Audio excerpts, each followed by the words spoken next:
Going live in 5, 4, 3, 2, 1, and we're live! Hello all and welcome back to the Invictus stream. My name as always is Mr. Harlan Guthrie and I am here with the lovely Ms. Jo Fallak right here below me. Hello. And we have two very special guest stars tonight. The lovely Mr. Patrick Keenan and Mr. Daniel Kwan. Oh, hello. Hello. They're here with us tonight to present, explain, and sort of do a little bit of gameplay for their new RPG, Ross Rifles. And we are so excited. That's right. We're so excited to be here with them tonight to check that out. If this is your first time watching the Invictus stream, welcome. We do this every Wednesday night. You can check us out in a multitude of different ways, as well as the new podcast that we're starting November 1st called Dice Shame. You can check that out. And if this is your first time seeing these two cuties down here, you can check them out in a number of different ways. Dundas West Games is your company, right, guys? Yes, and you are releasing the Kickstarter for Ross Rifles on October 4th? The big 4. Why is the 4th significant, Daniel? Oh, but it's the day that the Canadians set out to go to France to fight in the First World War. So it's not just a nice number, it's actually important to the significance of this game. 4 is a terrible number. I just realized that. Oh, man. It's a terrible number in my culture. But it's at least there's only 2 world wars, so you're good. It's not 1 or 2.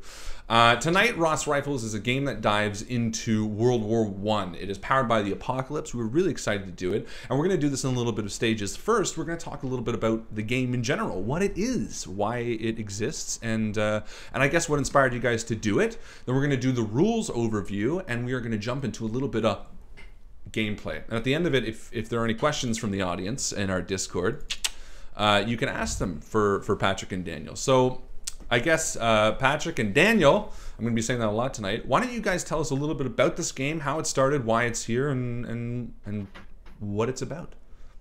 We started writing Ross Rifles 2 years ago. Yep, 2017. And we were like, in 1 year, we'll put it on Kickstarter. We're finally going to put it on Kickstarter because we rewrote the game completely last November. From the ground up, like totally rewrote it? The system. We would change the system after Metatopia last November. We started this because we were working on a D&D project, and we were like, you know what we're going to do? We're going to create a tiny little RPG just to get some experience doing Kickstarter and kind of build a name for ourselves. We announced Ross Rifles, and then 2 years later, we're still doing it because it kind of blew up. Yeah. But we started it because we actually wanted to create something educational. At the time, when we started working on the project, I was teaching the Dungeons and Dragons program at the ROM. And then now, 2 years later, Patrick Yes, I'm teaching is my successor at the museum. And we wanted to create something that was educational. And so we actually did our first ever public playtest at the museum with my students at the time. On That's Remembrance awesome. Day 2017. Yep. And, So you guys are big with like meaningful dates. You got the first play test on Remembrance Day. And Yeah, it's important. we're super sentimental. I mean, you have to be with a game like this. It's sort of the nature of what you're doing. You're not just, presenting this in a glorified fashion. You're also sort of trying to teach, as you said. So it's important to do that type of stuff. 100%. And we wanted to kind of demystify World War I. A lot of the games that you see that kind of cover the First World War in any way, shape, or form take the horrors of no man's land and kind of boil all of that violence, all of that death, all of that the gore and horribleness of no man's land and attribute it to the occult or like the supernatural. That's true. Yeah, there's like a lot of Cthulhu games like that I've seen a lot on Steam. And you wanted to make it more grounded. Yeah, we wanted to make it all grounded in actual history. Yeah. I think, there are so many games that don't shy away from violence in RPGs. And we were like, well, we're not going to shy away from the violence of the First World War because it was kind of a part of the experience.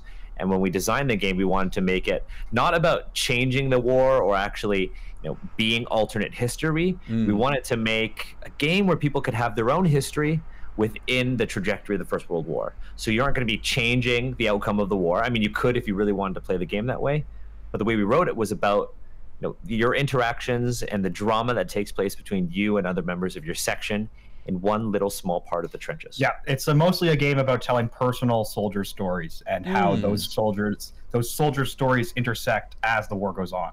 Yeah. More so than a grand narrative of history.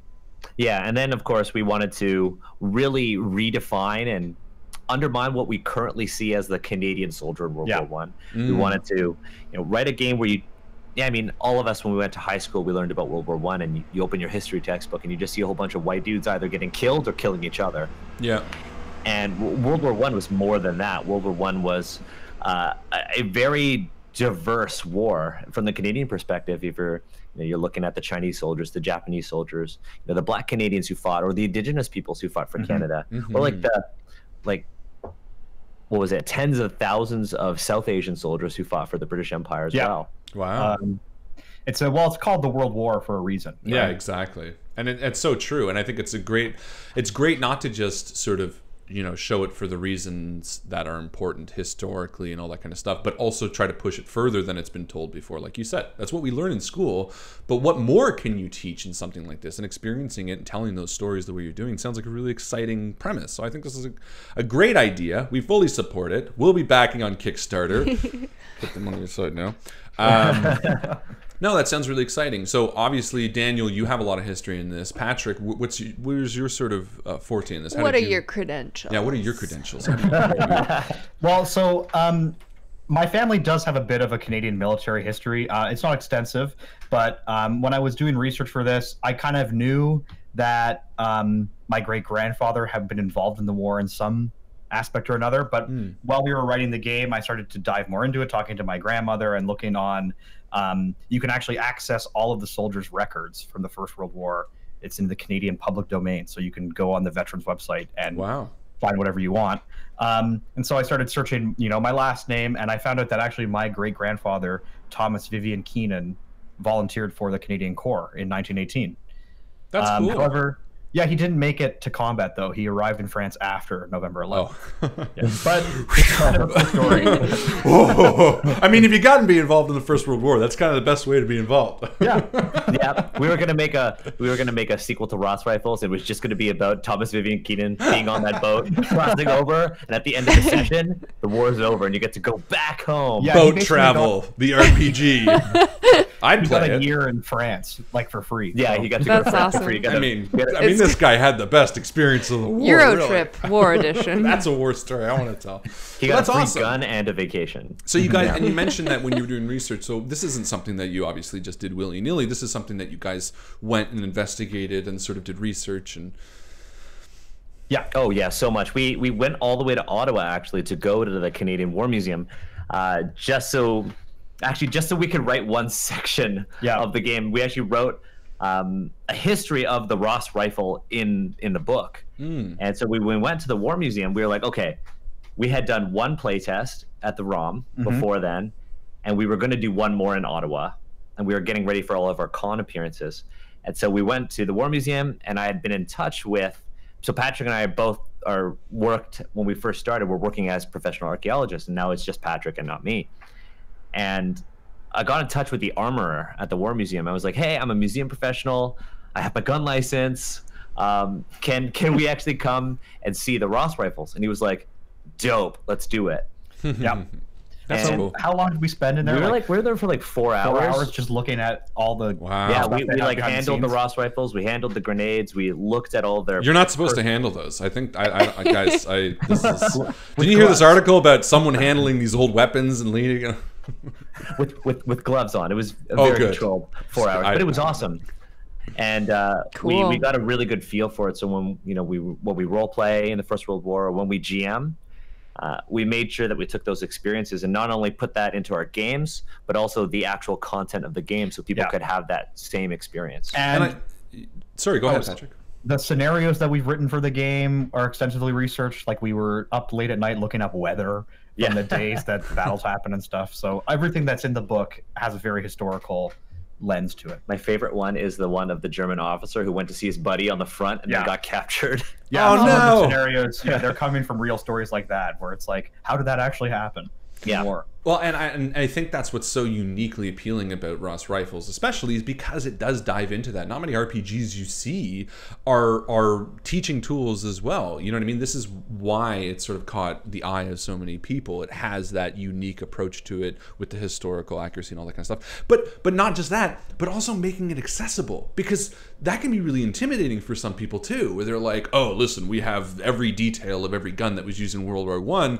You know, some people might be like, no, but you make it in a way that makes it easy to achieve, and thus, you know, can go into the hands of everyday people without feeling like they have to read up on their history. Yeah, and nobody needs to feel like they know about the First World War, because, I mean, in the end, it's about the soldiers. It's about their personal experiences. Yeah. It isn't about simulating war. It's about simulating and role-playing the experiences of being caught in a war that you don't really know the reason for. You're like, you don't know why you're there. You don't know what you're fighting over. You just know that there are people on the other side of that no man's land who want to kill you. Mm-hmm. And you just want to make it home. So it's really about human stories and not about, you know, history. And like, I mean, a lot of the questions that we received about this were with regards to historical accuracy. I mean, initially it was like, oh, I want to be Asian. And like, of course you can, because there were Chinese people here. Mm-hmm. But then it went to, well, do I have to be a man? And it's like, no, you don't have to. Mm-hmm. I think one of the things that went into making this game was that balance of, you know, game mechanics, role playing, and historical accuracy. Which I think is something that is a really, frankly, difficult line to walk. And I appreciate the way that you guys have done it. You know, I mean, obviously it's a totally different medium, but like Battlefield 1 too. I was just gonna say Battlefield. All that bullshit Yeah. about, you know, I don't want to play a female gamer or whatever the fuck that was. But you know, giving people that freedom to play who they want to play, how they want to play it, is so important. Mm-hmm. And being okay with sort of leaning on historical inaccuracies that way, I think, is an important way to make it accessible. Going back to sort of what I was saying previous, but not the weapons. You keep them Ross Rifles in game. I don't want no.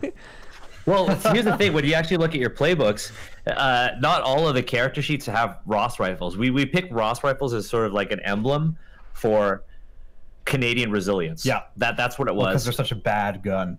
Oh, it was a bad gun for trench warfare. Yes. It was a really good gun for sharpshooting, but not for the trenches. Not for when you're, you know, surrounded by mud all the time. Yeah. So I am looking at the playbooks right now, and I just wanted to ask you guys really quickly how you settled on a Powered by the Apocalypse engine. I know that you said, I mean, Daniel, you're obviously involved with Wizards, and I'm not trying to say that D&D would necessarily be the system to choose for a Ross Rifles type game, but how did you settle on this engine? Well, we wanted an engine that would lean heavily on the role play, and then we would modify it so that it would be usable for, you know, combat. Like if you've played a lot of Powered by the Apocalypse games, because I know you folks play Apocalypse World, just a little bit, right? Games like historical games like Night Witches feature that historical setting, but have an heavy emphasis on role playing and less of an emphasis on the actual combat of war. And so what we wanted to do is we all come from D&D, like we love D&D. That's how we met, right? And we wanted to actually bridge that gap between the indie role players and sort of those more traditional gamers who play 5th edition and Pathfinder. And we wanted to make a Powered by the Apocalypse game that you could role play in, but also simulate war in and combat. And I think if you're looking at this game as an educational resource, the simplicity of the mechanics of PBTA is really appealing to me as well. Like if you're trying to use this to teach students about the First World War or something, you don't want to be sitting there making a character for 30 minutes or however long it takes in a more complicated and there are things about like 5th edition that wouldn't work with this. I mean, there wouldn't be magic. We wouldn't really use a D20 system in general, because in this game, when we get into combat, you'll see that when you hit somebody, they die. That's the way I like it. And when you get hit, it doesn't take too many hits to kill you. So there's less of an emphasis on damage and more of an emphasis on dynamic, reactive combat where we're all kind of working together. So that's why we didn't use D&D. There are other systems that might have lent themselves well to this, like the Forged in the Dark system has a big focus on groups. But for the ease of access, we wanted, Powered by the Apocalypse. because everybody knows how to play it. Yep. And if you don't know how to play it, it's pretty simple to explain. Yeah, just and need you also 2d6. just need you just need these d6s, and then and that's patience. Well, with that, I already see a few questions popping up in the Discord, but we're going to save the Q&A for the end. So if you are watching along and you're chatting in the Discord, there is a section below the Ross Rifles chat that says Ross Rifles Q&A. Post your questions there, and we'll get to them at the end. So we don't lose you in the scroll. We're gonna And lose. if they want to follow along, they can actually download the Quick Start Guide for free on RPG. Yeah. So if That's they go to right. RPG and they can download Ross Rifles, the Quick Start. It's pay what you want, but grab it for free. It's all good. It's $20. Why don't you guys? It's $20. Why don't you guys put the link for that in the Discord so that anyone who's interested can A fan will do pick it. Whoever's that up. watching, link to it. Okay. We love you. Thanks a lot. Michael and Brianna Yeah. will do it. Yeah, they'll do it. But yes, you follow along or wait till October 4th and back it Well, on you know what? Kickstarter. This is a great way for you to follow along and learn how to play the game and see how character creation goes and see if this is the right game for you. It is. So it should be the right game for you if you are Canadian or if you're into history. Which I love the fact that it's Canadian, by the way. I think that's a big... You see so many American, war things. Yeah. You know those like, war things? I think it's Ferris Bueller movie. it's like commensurate with their war budget, probably. Like Yeah. they have a lot of war Although things Passion because Day was they pretty big budget. have a What was lot that of guy's war. name? That movie. Yeah. There is a really good World War I movie called Journey's End. Super good. Yeah. Did you Based ever on the watch? stage play of the same Yeah. name, which was quite influential at its time. Yeah. I've also seen that Joyeux Noel, which was really good too. But that wasn't Canadian. It was World War I. No. What was and that? there's- You're gonna hate me. What was that series we watched last year? Joyeux Noel. Oh, Band of Brothers. That's Yeah, World War II yeah, in yeah. America. I know it That's is. World I know War it II. is, Very but a very good miniseries. Let's But not. there's also Blackadder. Yeah. But that's- season 4 was about the trenches. I But think. here's the thing with Blackadder Such a season sad 4, ending. it's comedy, but that comedy, that dark comedy, dark comedy, yeah. it's something that you can actually play at in World War in our game. Yeah. Like in Well, now I know who I'm playing. we did an episode of a podcast called the Character Creation Cast where you just make characters, and all of our characters were suboptimal. Like my character, his name was Kenji Nakamura, and he was a scout, he was a sniper, and everybody thought he was this like hardened killer because he had all these like ticks on his rifle, and everybody thought those were kills, but they were really every single time he went out into no man's land and made it back safe without incident. Oh, So everybody jeez. thought he was this killer, but he's just like a really sneaky dude. with a really cool. bad reputation. Yeah, badass reputation. Well, I'm excited to get into it. So we know a Yeah. little bit about it. Why don't we jump into how to play? Walk us through a little bit of character creation. And if you're watching at home, as Daniel said, you can follow along and create with us. Yeah, so if you head to page, I believe it's page 30 of our quick start guide, you'll see the move sheet. It's The 2 end. pages at the end of the quick The start end. guide, the move Yep. sheet. Basically, when Indeed. it goes landscape. Powered by the Apocalypse games, roll 2d6, 1 to a 6 is a fail, 7 to 9 is a conditional success, and a 10 plus is an outright success for the moment. When you want to do something, when there's something that involves risk, you roll a move. And so one of the things that we did with everything Ross Rifles is we tried to make it as accessible as possible. Yep. Not only from like the history, but to the graphic design. Like our graphic designer, Will Parks, did a fantastic job. And as far as I know, it's the only move sheet that kind of uses icons as shorthand. I love if you that. if you look at each move is actually tied to a particular attribute. So you know right off the bat what you're going to roll with.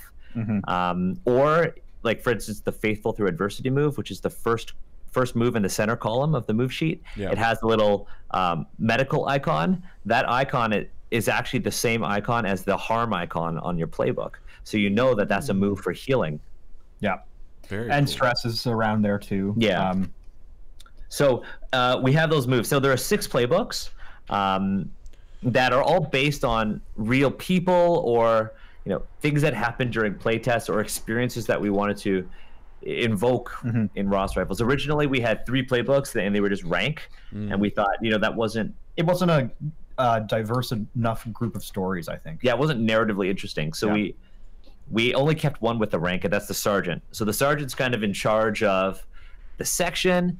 They bear the burden of everyone's actions. So if they don't complete their objectives, the sergeant is the one who has to, take that. If you go to the next one, it's the creative. That's your favorite. Yeah, so the creative is basically someone who's found themselves at the front lines but doesn't really belong there.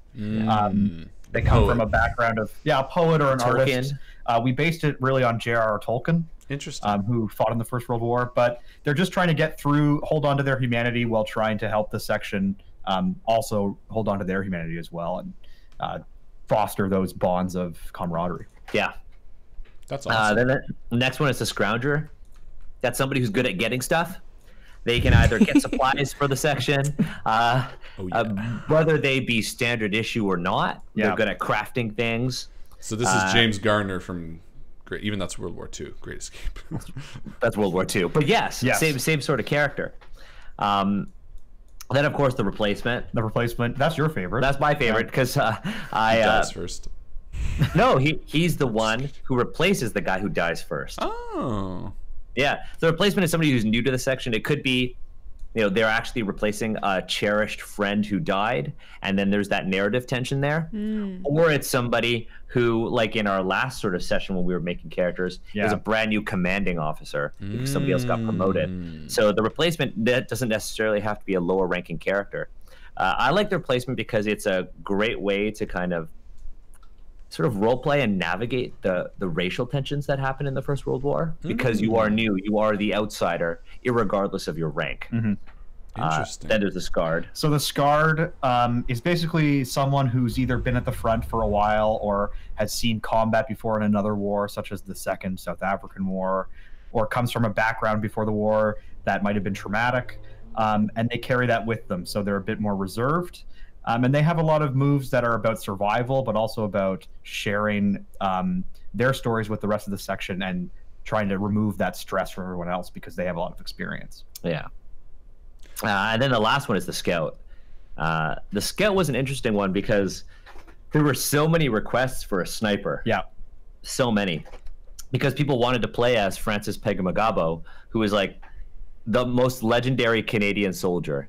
He had the highest kill count of any sniper or soldier in the First World War. Wow. Unless you count like people who loaded artillery, but that doesn't count. Doesn't contribute to your kill count. Doesn't count towards your kill streak, man. It's like Gimli being like, that counts as one. Exactly. Yeah. The Scout is like the Legolas, the sniper. Yeah. Francis Pegamagabo was the most lethal individual soldier of the entire war, like on the planet at that time. He killed like close to 400 people, and he used a Ross rifle the entire war. Hold on. Am I learning right now? Are you teaching? I feel my brain growing.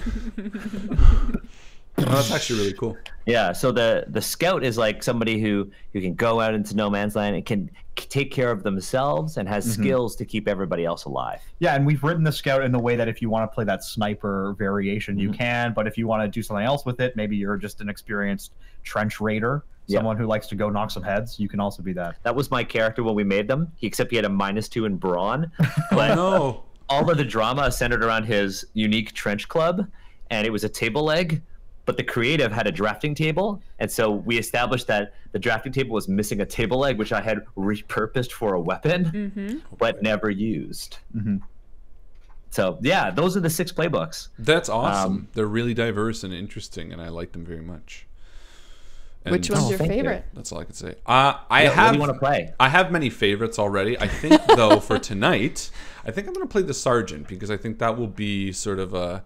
And, I mean, you said Blackadder, and now I have to play sort of a terrible Sergeant who can't do anything. Oh, this is going great. So I think I'll do that. How about you, Joe? I was hoping to slip into a medical type role. So I think the Scarred is probably my best fitting playbook, being that perhaps I was a member of a hospital and then repurposed for the war effort. Yeah, the Canadian Army Medical Corps. Actually, one of our stretch goals is going to be a medic playbook.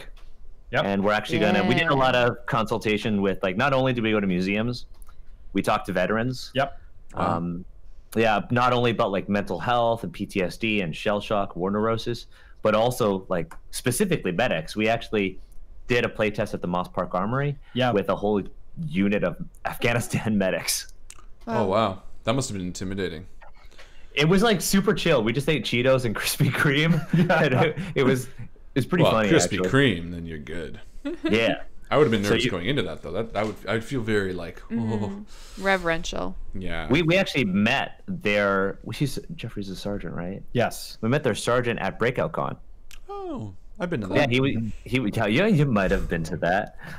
He was actually at Daniel Grow, our third partner's table, and we didn't know he was in the army. He didn't reveal it or anything. Yeah, and then at the end he was like, "Hey, I'm in the army. I served 2 tours in Afghanistan. I love your game. Come play it." Wow. That's awesome. Very cool. It's nice to get that sort of. I mean, it's not often you get to speak to an elf who appreciates D&D, you know. So it's like nice to have some sort of medium. This really gets my kill count up. Yeah. Says Gimli. That was not a War of Veterans impression. That was a Gimli impression. I mean, it could have. It Could have been both. I don't want to yuck anyone's yum. They can definitely. Gimli can definitely be in Afghanistan as well. Gimli, I'm gonna play just as. everywhere. I'm gonna be the replacement. Okay. I'm gonna be the replacement. I've never played it. So we got a Sergeant Scarred replacement. Yep. That's a good dynamic. Good balance. But he's gonna. I think I'm gonna go comical sergeant because I don't want to be like. Oh yeah. Heavy. You know? Oh, this is gonna go really well with what Patrick is playing. Yes. It's a Monday night. So, if you look at your playbook, you're gonna start with the first page of your playbook, right under the title, and fill out that left-hand side. So you have your description, so your uniform, your appearance, your name, and of course your player name. Definitely well kept. Mm-hmm.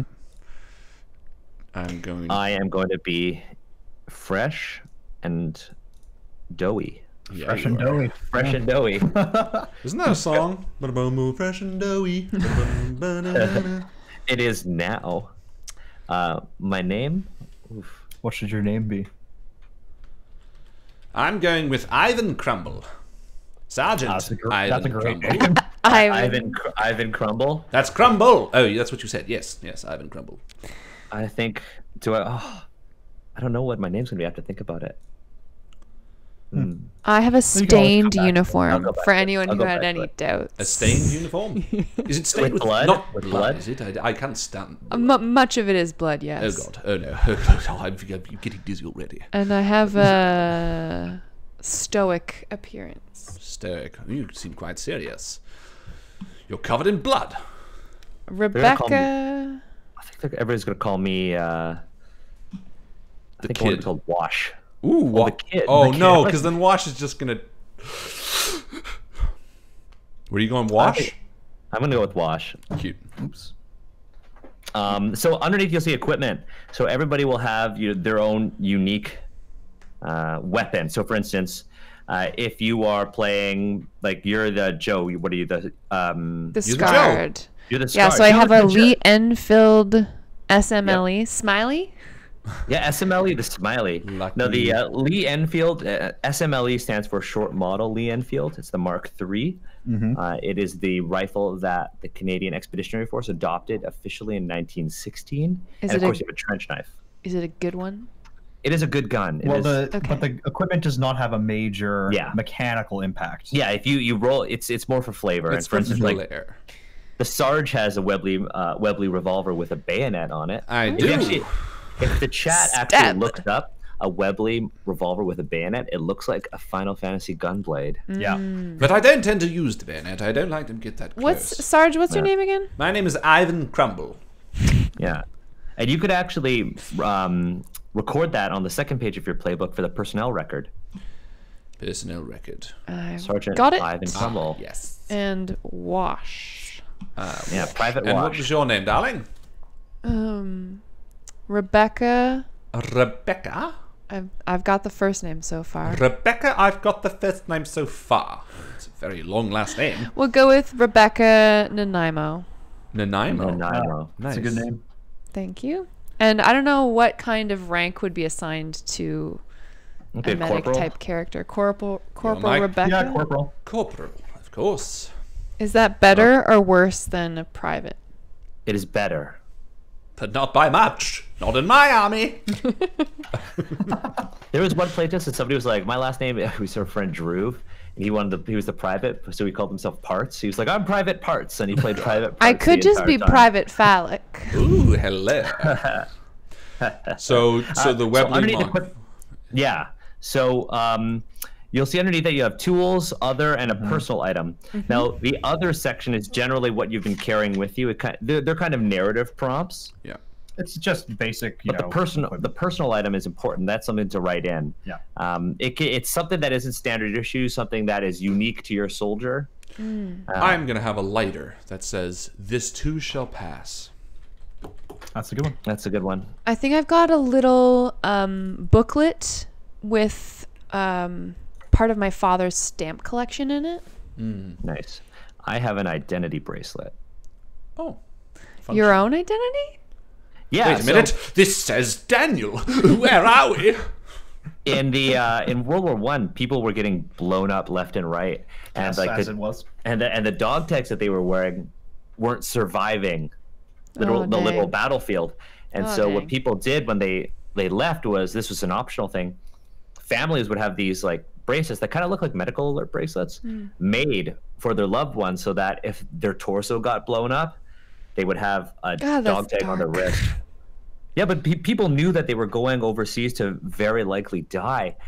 And what they wanted then was for their loved one to be able to go overseas, very likely die, but also be remembered and be identified. So that's going to be my personal item. And it actually has some mechanical significance in the game. So in the center, and we'll get to that later, in the center, you'll see that you have attributes. You'll have 4 numbers that you have to assign in those orders, and then you get to add 1 to any of those attributes. So the first attribute is Valor. That is that medal icon. Valor represents your character's sort of leadership, your stoicism, how brave you are. -1. There we go. Your I represents your observation skills, so your skills with firearms, your ability to scout and look for things. The next one is your wit, your quick thinking. I think that's pretty self-explanatory. Ability to survive on the battlefield and, get to cover. Recall things, like knowledge. And the last one is brawn. Brawn is going to be your physical strength, and that will be my good one. I'm going to be a farm boy. And so I will have 0 in everything and 1 in brawn. You can do that? I thought it's... Oh, it depends on your everyone's playbook, got doesn't different... Yeah, so the replacement starts with 0 in every stat. That sucks. Well, the sergeant gets a nice 2 and then 2 things that are -1. I have -1 in Valor, a 1 in Seeing, a -1 in Brawn, and a 3 in Wits. It's pretty good. Nice. He's very witty. Nice. You wouldn't know it. I've got 0 valor, 2 I, 2 wit, and -2 brawn. Let's not get trapped under something heavy, shall we? Ooh, okay. Then underneath your attributes, you have questions. So 3 questions that relate to your character. So for me, the first one is, what happened to the private you are replacing? They were killed. Dang. So unlikely. What kind of questions do you 2 have? Why don't you do all yours while we write ours, and then we'll... Good idea. You can share the answers. I'm just gonna... I want to write down what you're writing down. I'm copying off you, that's why. I'm doing a little bit more math changing. Sorry. Yeah. Did you request this position, or were you assigned to the section? I was punished with this assignment. Oh my gosh. No. What did you do? I stole a goat. Not the goat. Where are you from? Oh, I'm Canadian. Yeah. I will say that I'm from the prairies. Okay. what Saskatchewan, a vast maybe. section. What a of vast! the country. I am from the center of Canada. And while on leave in the French countryside, I stole a goat from a local farm. And I tried to make it a mascot. For what purpose? Obviously for meat, or to make it a mascot. There was a really famous mascot, Sergeant Bill, who was a goat. To make it a mascot. Yeah, like Winnie the Pooh is a World War I mascot. Why did I join? Right. I was a conscript. Oh no. No. There we go. I don't want to be here. How old are you? Oh, I'm like 18. Okay. They call me Wash because I really don't want to go into no man's land and everything is so clean. Oh, so you're very fastidious. Is that the right word? Fastidious. Yes, I think so. Joe? So Correct. how about your questions? How are they going? So mine is, how long have you been stationed on the Western Front? 2 weeks, actually. Oh boy. Not very long, but that's all right. Chip, chip, and all that. How long have you been in charge of this section? Well, see, that's different, because I've actually been in charge of this section for 2 months. I've done a lot of my work from the back, but they've told me that if I need to move up to the front lines a little bit. How do you handle the burden of your command? Well, of course, with tea. And how did you earn your promotion? Well, interesting story. It was actually a bet I won. See, there was something that let's just say I caught a higher up in a rather precarious position, and he offered me a wager, which I took, and it turned out that I took his stripes, as it were, and accidentally fell into my position. Of course, from there I ended up moving into it a little longer. I'm a bit of an army person. I've been in the actual area for over a year, but then they sent me over here. So to actually get in here, it was accidental. Okay. Nice. How about you, Joe? Why haven't I been promoted yet? Because there's no one who's good enough to take my place doing what I'm doing right now. Nice. Too competent dang. for my own damn good. Been there. What memory am I holding on to? I'm holding on to the memory of my children. I haven't seen them in a little while, and it's driving me crazy that I'm not getting to see them grow up right now. My daughter is 6 and my son is 4. Dang. And All right. I'm following my orders because why am I following these orders? Why are you following Sergeant Crumble's orders? Yeah. Because Are I'm you too good at your job because you're by the books? Yeah, because I'm definitely not someone who is ever going to disrespect authority, no matter whether I think that's gonna put me in hot water or not. I'm too much of a rule follower for that. Yeah, ladies, Nice. suffrage, Nice. come on, gotta get there. So But underneath not yet. question, not yet, but soon. But underneath questions are bonds. We're gonna do those later. Yeah, we'll do them at the end. We always do bonds at the end. Cool. On the right side, you'll see there are 4 things to check out. You have ground, experience, harm, and stress. Now, ground represents our narrative momentum towards our objective. So if we are in open combat, if the enemy sees us and they are shooting towards us, Patrick will tell us how much ground we need to gain in order to complete that objective narratively. And by the rules of the game, at least half of the group, so there's 3 of us, so that means 2 of us, have to get that amount of ground. Yeah. Experience points can be gained by completing objectives and resolving narrative bonds. So when we establish our narrative bonds with each other or with NPCs, those can change through the drama or the results of our actions. And when those change, we mark experience. When you mark 4 experience, you get to advance or level up. When you level up, you'll take on a new playbook move, which are on the 2nd page, or increase an attribute score by 1 to a maximum of 3. And Harlan, I believe, already maxed out 1. Yes. Yes. So you can't get any wittier. Oh, of course not. Oh, you mean my character?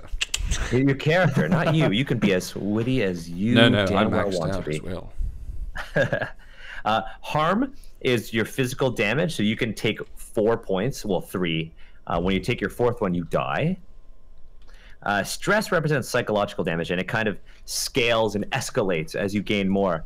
This was something that harm and stress was something that we did a lot of research on, and when we consulted with the military and actual people who suffer from war-induced PTSD, and this is what we kind of came to. We came to either you being removed from the narrative by being killed by physical damage, or you being removed from the narrative by being broken by psychological damage. Yeah. So there are 2 ways to remove a character in a game. And so that's harm and stress. Now, on the second page of your playbook, where we've been kind of recording our notes on personnel records, you'll have playbook moves. These are unique to your playbook and kind of help you flesh out that sort of narrative on your character sheet. And that's the one thing that we wanted, as opposed to D&D, where every character sheet looks the same. We wanted each character sheet to be unique. And so some playbooks already have the a move checked off, or 2. These are ones you get like right from the start. So you get to select an additional one. Win the war? Are you sure that should be checked off? I'll win the war. These are cool. I already picked mine. Should I read them out? Or should we go for it. So I've picked shoulder the responsibility, of course. When you take the blame, when a member of your section screws up, roll wit. On various results, you can take the heat off one of the members. Your soldier won't forget this. I might medium succeed and take the blame and my reputation be damaged, or, on a failure, my reputation of the entire section, rather, is damaged. And then I also took tactician. When you use your combat experience to help your section strategize for a mission, roll with wit. On a hit, the section receives +1 towards their next strategize roll. And so on and so forth. Nice. How about you, Joe? So my moves that I start with are snap out of it. When I bring someone back from the brink, roll with valor. And I get to remove stress from another soldier. Or I mark stress on myself if I fail a roll, looks like. Survivor is also allocated to me as the scarred. So when I attempt to avoid a situation that has grave consequences, I can roll with the stat that best fits the situation. Ooh. So that puts a little bit of flexibility. That's a good one. And then on a 10+, I get what I want and manage to de-escalate the situation and come to a compromise. This won't last for long. Or on a 7 to 9, temporarily calm the situation. But demands have been made. You put yourself before the section. This will have consequences. I think I'm also going to choose under my wing. Pick another player character to take under your wing. When you or this player spends morale to assist each other, it yields a +2 bonus instead of a +1. What is morale? Oh, we're going to get to that next. Okay, well, I'm just going to choose that anyway, because it sounds cool. But take me under your wing, will you? I don't know what I'm doing. Yeah, so I picked Parlay. Parlay is kind of similar to the Survivor move on the Scarred, where you get to kind of avoid a situation. But Parlay for the replacement is when you advocate for yourself and the section, and so it kind of de-escalate a situation. This is kind of like there's a Mexican standoff, and I'm just going to jump in the middle and be like, you guys! Or you're, something's going wrong with the commanders in your own trench. You're getting, reamed for disobeying the rules. Why are you being mean to me? Yeah. I don't ream anyone. I roll for Parlay, and yes, and I succeed. That sounded convincing with a woof. Oh my God. I succeeded. That was an 8. Patrick witnessed it. It was indeed an 8. Patrick's lying. Parlay. Patrick. I parlay. So let's get to morale before we go to bonds. Yes. So one of the other things that you kind of need when you're playing Ross Rivals are tokens. It could be like M&Ms, Smarties, something. It could be something edible, or coins, which aren't edible, yes, unless they are chocolate. Or edibles. Or edibles. You could use edibles, and then your game could really take a turn to the supernatural if you really wanted to. Interesting. Yeah. Actually, that'd be really good. Let's get a sponsor for that. Edibles. Now, get fucked up. Now, when you want to participate in a group action, say, Joe, say Rebecca is trying to lift something, and you have that -2 brawn, and you want to lift something off of you, like you're trapped underneath a piece of debris, and you're rolling bogged down, which is one of the moves. I can actually, instead of me also rolling alongside you, I can narratively offer you my morale token, which you could eat if it is a Smartie or a piece of candy, and you will get +1 to your roll. That way, not only will you have a bonus, but we'll also share the risks and rewards of your roll. And you get a Smartie, so. And you get a Smartie, so that way everybody else can help out. So kind of like in D&D, you know, when you are giving someone advantage on a roll, this is very similar, except if you are lifting something off of you and you have that -2 brawn, Harlan and I can both give you each our morale, and you will have a 0 instead of a -2, which is pretty great. But if you fail, all 3 of us fail. Oh boy. Yes. It's like that song, you know. And if you're lost, we are lost together. Good song. How many morale do we start with, and how do we accrue more morale once it is spent? So you can gain morale through role-playing actions, doing stuff that would inspire the rest of the group, you know, having a nice moment with another soldier. And the GM hands it out, I believe. Yep, GM hands it out. And there are other Some moves might give you morale. So the creative has a move that like gives you 3 morale. So there's moves or just the GM getting you a point. Yeah, and this morale, we all start with 1 morale, but this morale is shared because we are a section. So right now, our pool of morale is 3. So we only have... Oh, we each have 1 morale that is shared. Well, we each have 1 morale that is shared, so each of us starts with 1 that contributes to a total pool. So since there's 3 characters, there are 3 morale in our pool. Now I just really want M&Ms. I just want to provide comfort, because you gain morale on a 10+. All right, so our characters are made. It's time to do bonds. Yes. So important. First thing you always do before you do bonds is you introduce your character. So would any of you like to start, or shall I? I mean, you might as well start. Okay, cool. I am playing Wash. I am the replacement. Wash is a conscript from the prairies of Canada. He was forcefully brought over to France and was actually punished with this assignment. Wash did not want to be on the front and actually preferred frolicking in the French countryside, as one would, and was reprimanded for stealing a goat from a farmer. Now, Wash is actually going to be a member of this section because he is replacing someone who died. So who died? I think the former gunner. Okay. For the section died. Not Timothy. Now Wash has been assigned to that Lewis gun, the worst positioned. Oh boy. Yeah, that is my character. Well, Ivan Crumble of the Crumbles from Yorkshire decided to join up in the army well before the war, mind you, purely because his father did. And then the war came, and of course, things got dicey.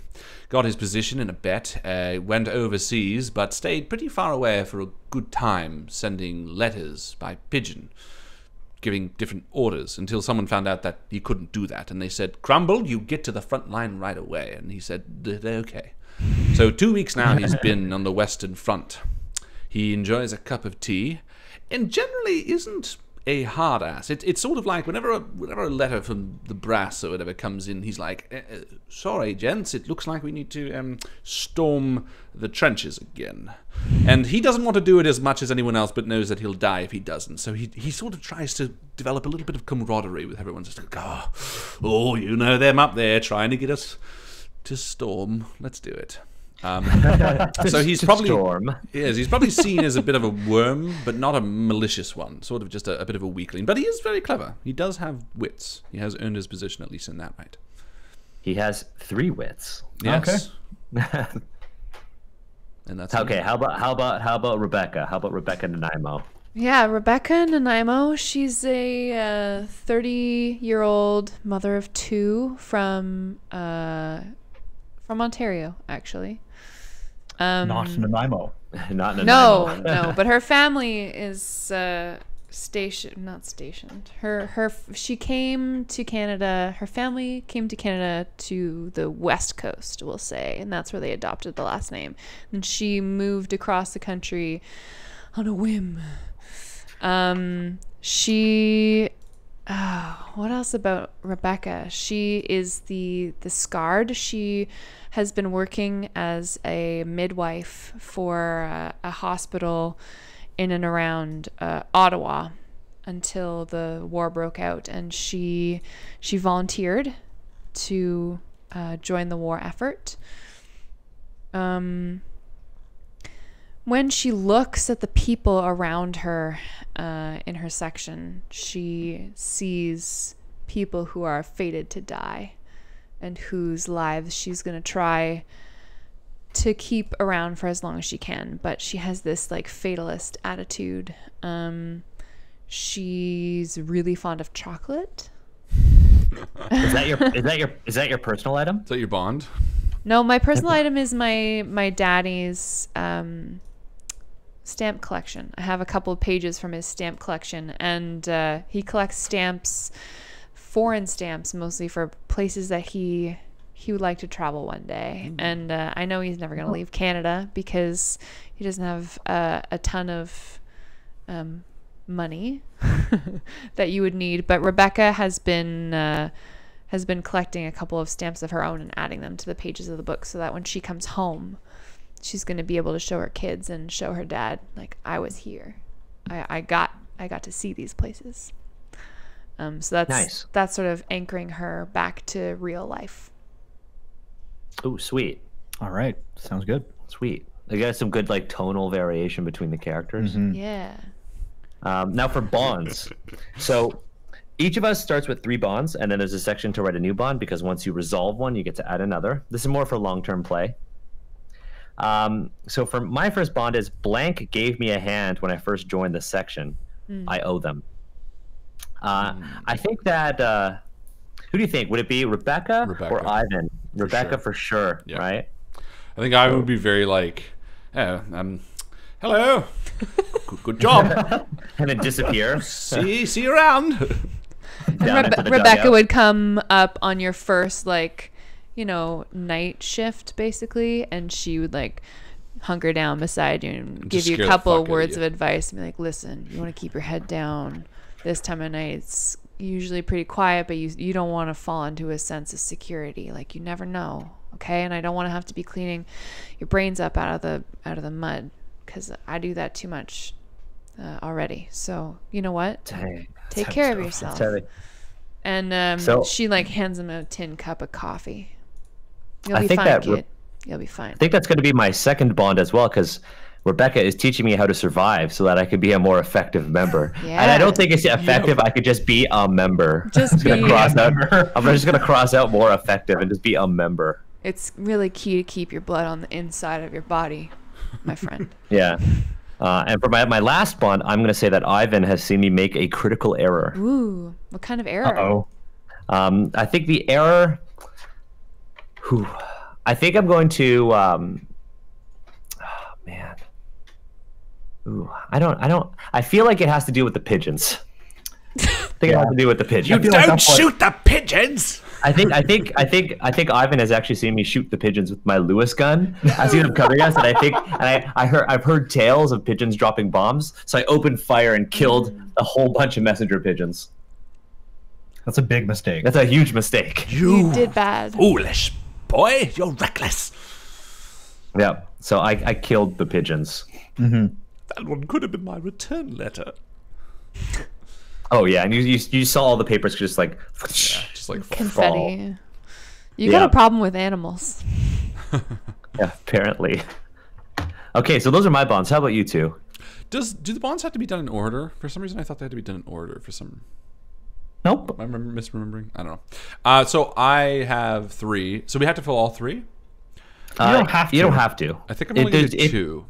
The more you fill out, the more opportunities you have to gain experience. This one doesn't fit with my character concept. It says, blank has fought beside me since I joined the war effort and has my respect. Does it have to be a Actually, PC? You know what? Fuck it. Let's just. It doesn't have to. It can be an NPC as well. You can invent an NPC. Yeah, but you know what? I like Rebecca. Okay. Yeah, I have a feeling that because I have one where it's like blank has been around for a long time with me, and if we have a replacement and a new sergeant. I filled out. You have 2 of mine. So basically, my first one is the section lieutenant blank is blank. My relationship with them is blank because whatever. So the section lieutenant is Rebecca. You just got a promotion. Woohoo! Congratulations. I would like my payment in chocolate, please. My relationship with them is strained because I want them to survive. I think Ivan has really connected with Rebecca on a way that, like, despite his sort of comical exterior, he is smart. He knows he's dead. He kind of doesn't care as much. It's like a bit of a catch-22 type thing where he's like, I'm just done. So he kind of is a bit aloof despite his sort of want to go home. He knows he's never going to go home, but he sees Rebecca as sort of the only one worthy of leaving this place. You've sort of earned it in his mind by saving people. So you're the only person that he actually worries about won't make it out of here, and that causes him a lot of distress. Secondly, I'm worried about Wash because he seems reckless, which is funny because I wrote this before you did the pigeon thing. So you're reckless. And then something about shooting all the pigeons seems reckless. I startle easily. I'm like piecing little pieces together with mud on my fingers and maggots on my seams, and I'm like, oh. Rebecca finally has fought beside me since I joined the war effort and has my respect. And I think this would be a bit blurry in a way, but I think we've been side by side at the very least. Because I was crossed paths. Yeah, I definitely think she knows me well, and I know her, and I respect her, and and I've seen her fight. So, you know, however that's happened, maybe I was like in a back encampment, and she was like running between, and I saw it, and like we've earned that. But she only recently has she seen me actually come to the front lines, and now she sees me shaking in my boots. I feel like Rebecca's just going to carry the both of us through this war. Only physically. No, definitely not physically. Not physically. Only emotionally. During the last trench raid, I saved Wash. They now trust me with their life. You're welcome. Oh yeah, I feel like you dragged me out of there, and I'm just like curled up in a ball. Yeah, like, come on. I would say Ivan and I often butt heads when strategizing. In that neither of us really does much of it, and we're both kind of waiting for the other person to take the lead almost. I think Ivan respects Rebecca and wants her opinion, and she respects authority. And so the two of them are sort of both waiting for the other person to take the lead a little bit. And I think sorry, not to jump on, but Please I think that do. works with my bond too, because I think he wants you to survive. Part of his hesitancy with strategizing too much is like because I think he's smart. He sees the scenarios where this is going to put you at risk, so he's hesitant to sort of do it because he knows, oh yeah, maybe a push on this angle would work, but casualties would be this, and no, never mind. Yeah, but she's not the kind of person to overstep or to like assume authority even really. So I think that would qualify as like butting heads while strategizing. They're so in love with each other. They might be. Maybe Rebecca was receiving the pigeon communications. Maybe. That's a good one. I saw a question in the chat about like asking why did Wash steal the goat? Wash totally stole the goat because Wash wanted a friend. Aww. Oh my god, Yeah. I love that. Yeah, Wash wanted a Because friend. like as the replacement, you're pretty, I mean, you're not like a social outcast necessarily, but you're like the new kid at school. Yeah. And I brought my pet goat with me. Oh. No one wants to connect with the replacement because the last guy just is blood and guts. Yeah. If the chat actually looks up Sergeant Bill, you Google Sergeant Bill, you will find the most stoic-looking World War I goat ever. Compared to all the A others. hero.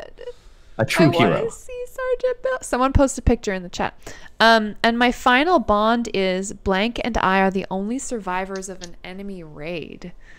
We survived because... Maybe Well, it could be us because you saved me. You dragged me away. That's what it is. Oh, I was thinking like an older one, like maybe the one that killed the guy he replaced. You know what I mean? Like maybe our squad. That would be. I don't know Oh, how that many were bonds all you have, though. replacements? No, but this is the like last one. I'm thinking you and I have been in it for a while. I don't know how many bonds you have though. Like I think Wash is only in one and I'm in one, right? So yeah, maybe Wash makes more sense. Yeah, I think. Wait, when you say that you're survivors of an enemy raid, do you mean we raided the enemies, or that the enemies raided us, or is it they raided unclear us. on purpose? No, it's unclear on purpose, but I think We'll say that they raided you. for the case of for this the scenario. yeah, they raided us. Okay, so we were maybe at like a forward position. The enemies raided us, and I dragged you out of there bodily. And that's why we survived. We only survived because I'm an insomniac and I'm stubborn as fuck. That works perfectly. So I was awake enough to have my wits about me to get you out of there. You're welcome. You were woke enough. I was woke. Woke. You were so woke. My goat's gonna be Jean-Claude. Van Is Damme? he still around? Jean-Claude. Yeah, of course he is. Patrick, What? you know how we were Okay. talking about the dog earlier? It can be a goat. Can it be the goat? It can be the goat. Okay, cool. Get that goat out of here. It's eating all the tin cans. Oh, fine. dude, Come dude. here, Jean-Claude. Oh, yes, you're a naughty little goat, aren't you? So, You remind me of my ex-wife. so with the bonds done, I guess that's everything for character creation, right?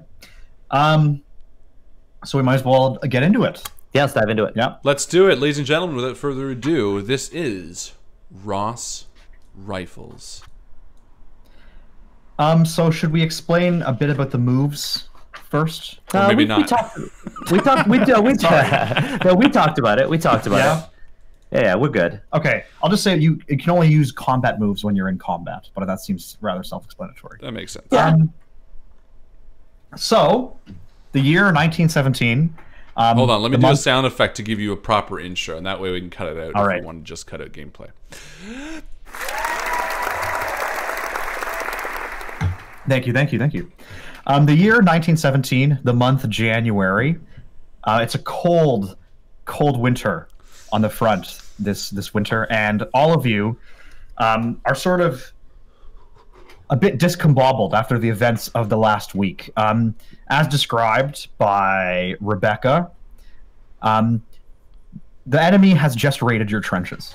Not even 5 days ago, while you were all asleep, the Germans took a attack to the front and captured your lines. And now you've all been pushed back to the reserve trenches where you await your fates, as it were.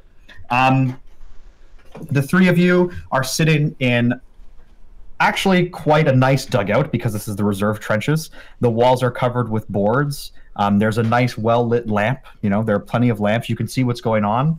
But the pounding of artillery is constant. You believe the Germans are preparing for another counterattack.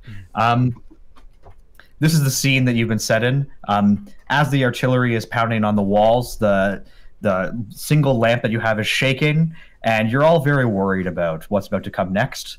When what you hear walking down the duckboard stairs, a rather imposing-looking man with a very bushy mustache, and you recognize the insignia on his arms.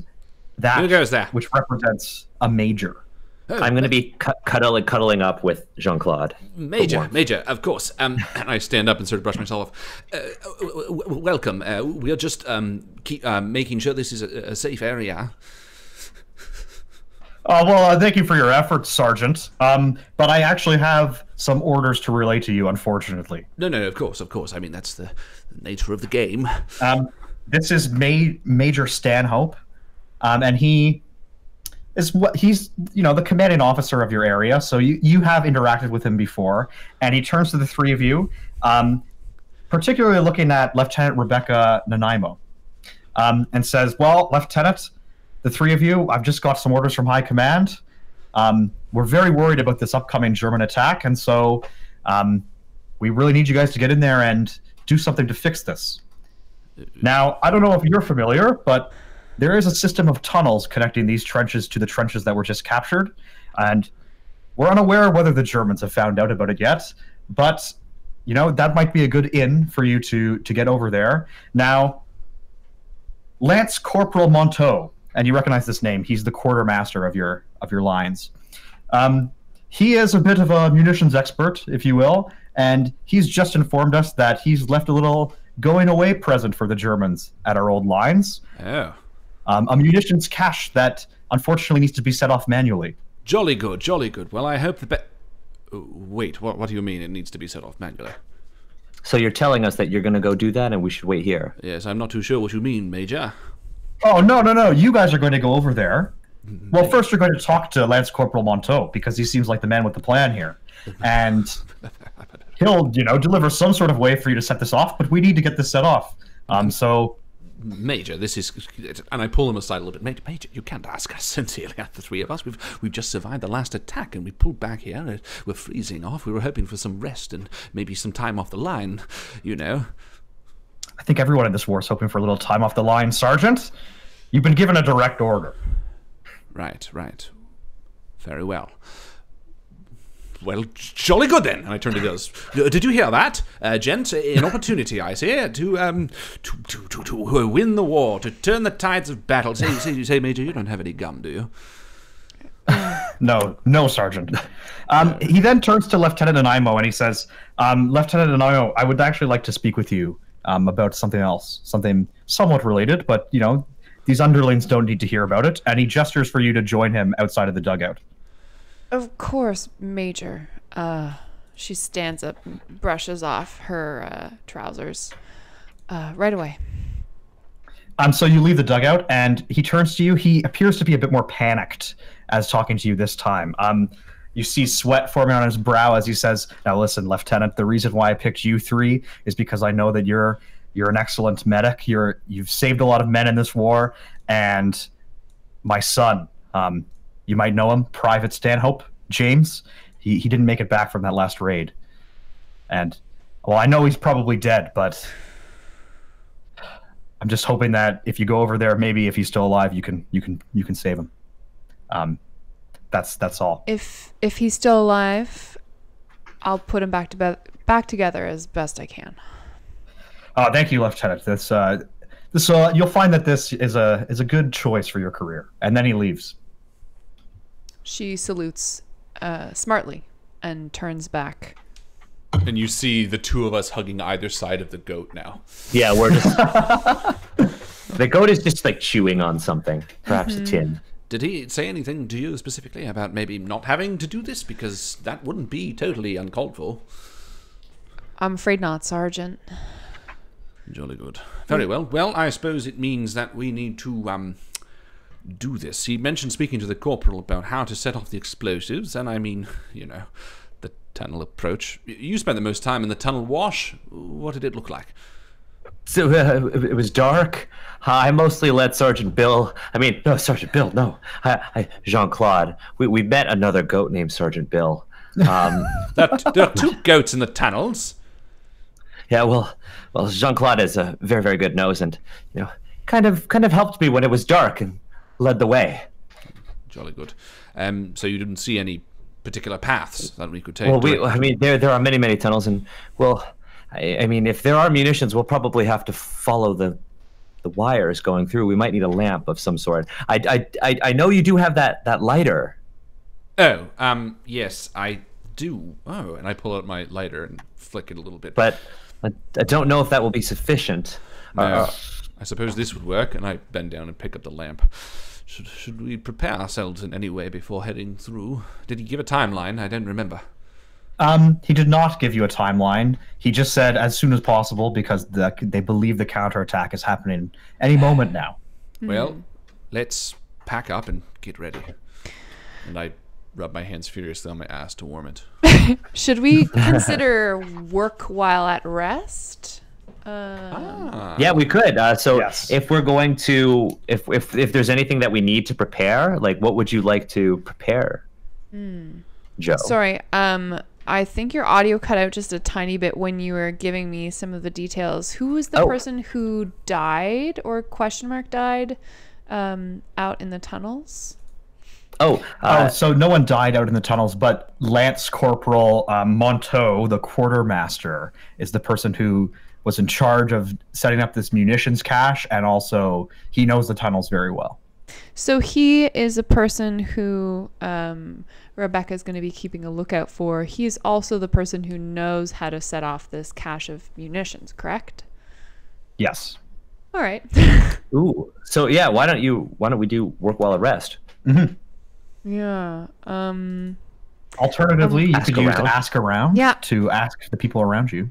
I mean, I'm Other soldiers. wondering also if we could find any kind of, I don't know, this might be stupid because I'm war dumb, okay? But would there be like, they say like a munitions deposit, would there be some kind of like standard operating procedure book or instruction pamphlet, some kind of How to blow up a bomb. designated? Well, this sounds like an improvised explosive, something that was Okay. hastily That was- constructed. Yes, by from various, shells, guns, ammunition that was lying around. Got it. So it's not going to be like, I want to pull So Rebecca, very much not like in the book. got it. I want to pull Rebecca aside too before they ask around and just be like, "What did he say to you?" Was I under the impression that the major was, I mean, apart from the fact that he pulled me aside, that he had any particular motive for telling me alone? It just seemed like he was a bit stressed out, and maybe he didn't want to convey weakness in front of the other soldiers. Right? He might believe that you're the only person who needs to know about this. Major, I don't quite know how to tell you this, but there's a chance that Lance Corporal Monteau is... he's no longer alive. Oh no, you mean James? You mean the major's Yes, son? James. The major's son, Stanhope. Yes. Yes. I mean, it's possible. Sorry, I Monteau was could be confused, dead, too. actually. Yes. Yeah, James is the soldier who's out, James is potentially out there. dead. Yeah, that only your Monteau character is- knows about. Is the one Monteau who is set the him guy down. who set up the bombs. Yep. So we spoke with Yes. Major Stanhope. Monteau is the munitions Corporal. Is what? dude. Yeah, yeah. And We need to who's- talk to Monteau. But And so James Stanhope is the private who is the major's son, who you think daddy's might be boy. dead. This is My a mistake. Saving Private Ryan sort of scenario here. yes. Major Stanhope is with concerned Pacific Rim. about his son, Sergeant. I remember James. He was in our I Yes. didn't remember seeing him get out. Did you? That's the crux of the thing. Did he tell you anything about him? If we can't find him, do we need to bring anything back, so to speak? He just said that there might be... that we just need to keep a lookout for him, and that he understands that it might be useless. Jolly good. All right. And you wanted to ask around, or what was it you were looking at? There's a move where you prepare for a mission, state what you're Yes. going to do, and roll with the attribute you best see fit. Yeah, work while at rest. Yeah. Yeah. So So I what are think you after going to do? after she does that, I'm gonna do ask around then, because I want to find out Okay. where Lance Corporal Monteau is. So Oh, wait. Joe, what Yeah. is it? What is it that you are exactly trying to prepare? I want to ensure that I'm going to have enough equipment to be able to deal with someone who could be critically injured, because I have the heads up on James.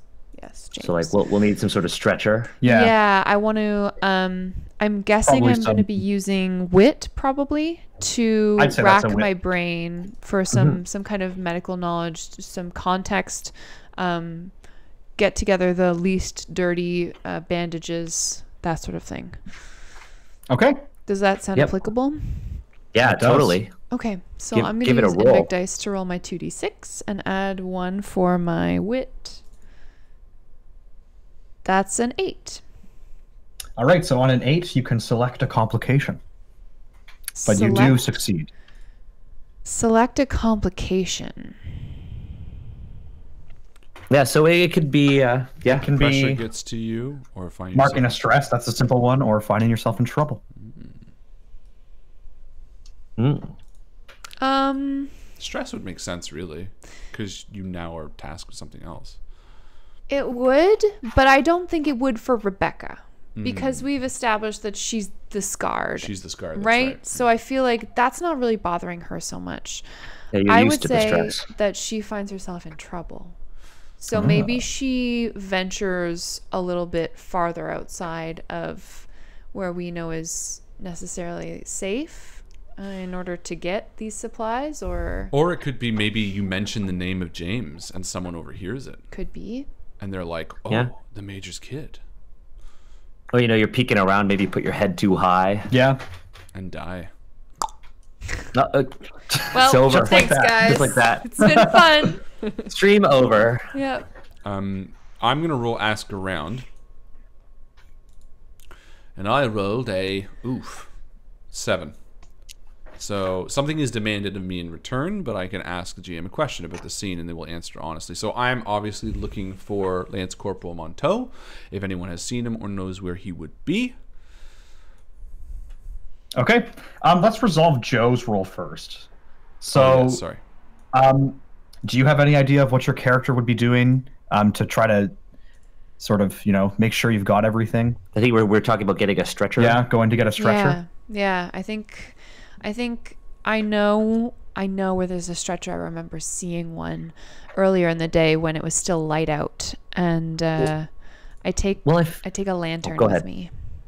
Okay, Well, so I feel like as you're walking around the trenches, you go to where you remember seeing a stretcher, and you see that from the previous attack, all of these medical supplies are being used currently. Yeah, I was about to say. Drawing back a bunch of wounded from the trenches, and it doesn't seem like really any of them you can utilize. And I would say that maybe, Rebecca, would you go to ask around to see if you could find, or ask to see if you can take one from someone? Well, I think Rebecca got absolutely. the 8, so Rebecca's going to get the stretcher. Yeah. But I think the complication here is that Rebecca is taking a stretcher for someone who is very likely already dead. Mm-hmm. And there are people here who actually need them. Yeah, I think that's the tension there. I think maybe I'm getting in trouble with the people who are wounded and maybe see the supplies as being needed for themselves. Or Yeah. maybe there's some sort of interpersonal conflict there. Yeah. All right, so as you go up to take the stretcher, I'm going to say maybe you go up to someone who doesn't look as wounded, right? So, you're not an awful person. No. And as you go to sort of take the stretcher, another member of the medical corps comes up and says, "Hey, what are you doing?" Excuse me, sorry. I'm on a special designation. The major came by and I need some medical supplies. Well, he looks at you and he says, "This soldier clearly needs a stretcher." Understood. He appears to have his. You didn't notice it when you first walked up, but he's missing a foot, and so he can't walk, right? The medical corps officer turns to you. He says, "Look, I know that supplies are stretched thin right now, and I know that the major has some idea for what he wants. So come over here." And he takes you down into the dugout where they're keeping some of the wounded. And he points to someone who appears to be asleep, put out from something, and he slowly rolls that soldier off the stretcher and gives you another one and says, "You owe me for this." She And lets puts you a go. hand on the side of his face and looks into his eyes and she says, "Thank you. But I think right now we're in a situation where everybody owes everybody something." He nods and he gets back to his work. And she drags the stretcher back up to the trenches where her friends are waiting. Ivan, what did you learn? Sergeant Ivan, are you ready to go? So you rolled an 8, right, I Harlan? rolled a 7. So I Okay. get it with something is demanded in return. And you were asking around for Monteau? Correct. Okay, so you start asking around the soldiers around you. Obviously, you're not isolated. There are a lot of other people who are as discombobulated as you guys are in the remains of this attack. And you approach who you recognize, formerly from your line, someone named Private Langley. Langley, you He's old so covered in dirt. You're a dirty motherfucker. He looks at you and says, "Oh, Sarge, How did you survive? I saw the artillery go up right where you were. How didn't I survive? I'm wily, you know, dodging through those shells. It doesn't matter. Monteur I'm looking for. Do you know where he is? He says Monteau. Last I saw him, he was down the trench about that ways, maybe 20 yards. Why are you looking for him, Sarge, if you don't mind me asking? Bastard owes me a bit of loose change, if you know how it is. Hey, say, you don't have any gum, do you? He says no. You don't know anyone that would have gum, do you? My breath is something awful. Unfortunately, no, Sergeant. But he does turn. Langley turns to you and he says, "Well, if you're going to see Monteau, sir, you know, I'd really like an extra rum ration." An extra rum ration? Yeah. I don't know. I'm a bit shaken up after that battle, sir. I could really use one. And you know, now you are sort of speaking shaken. directly to your sergeant, and I'm just kidding, of course. Yes, here. And I reach in my bag. Here you go, friend. We're all in this one together, eh? Pip, pip, chip, chip. No gum, eh? Well, let me know, and I walk away. Okay. While this is happening, I know that Lieutenant Nanaimo is actually going to go get a stretcher. There's only 3 of us. And I want to I'm going to roll work while at rest with Braun. And I'm going to try to construct, using parts of it like a wheelbarrow, a harness for my goat, Jean-Claude, so that Jean-Claude can pull the stretcher. That's clever. Okay. Yeah, so I get a 7 on work while at rest. Now, how is this going to work out for me? Oh, no. So pressure, I'm going to mark stress 100%. Yep. Yeah, I'm 100% mark stress because I'm freaking out. I don't think I've ever... I with shaky hands, I'm kind of building this harness for Jean-Claude. And as I fix it, I realize that I'm actually going into what is now enemy territory. Okay, so you've marked 1 stress. Yeah. Now, 1 stress doesn't have an effect on me yet, but if I mark stress again, I will get -1 to my already pitiful attributes. All right, so as you're constructing the stretcher,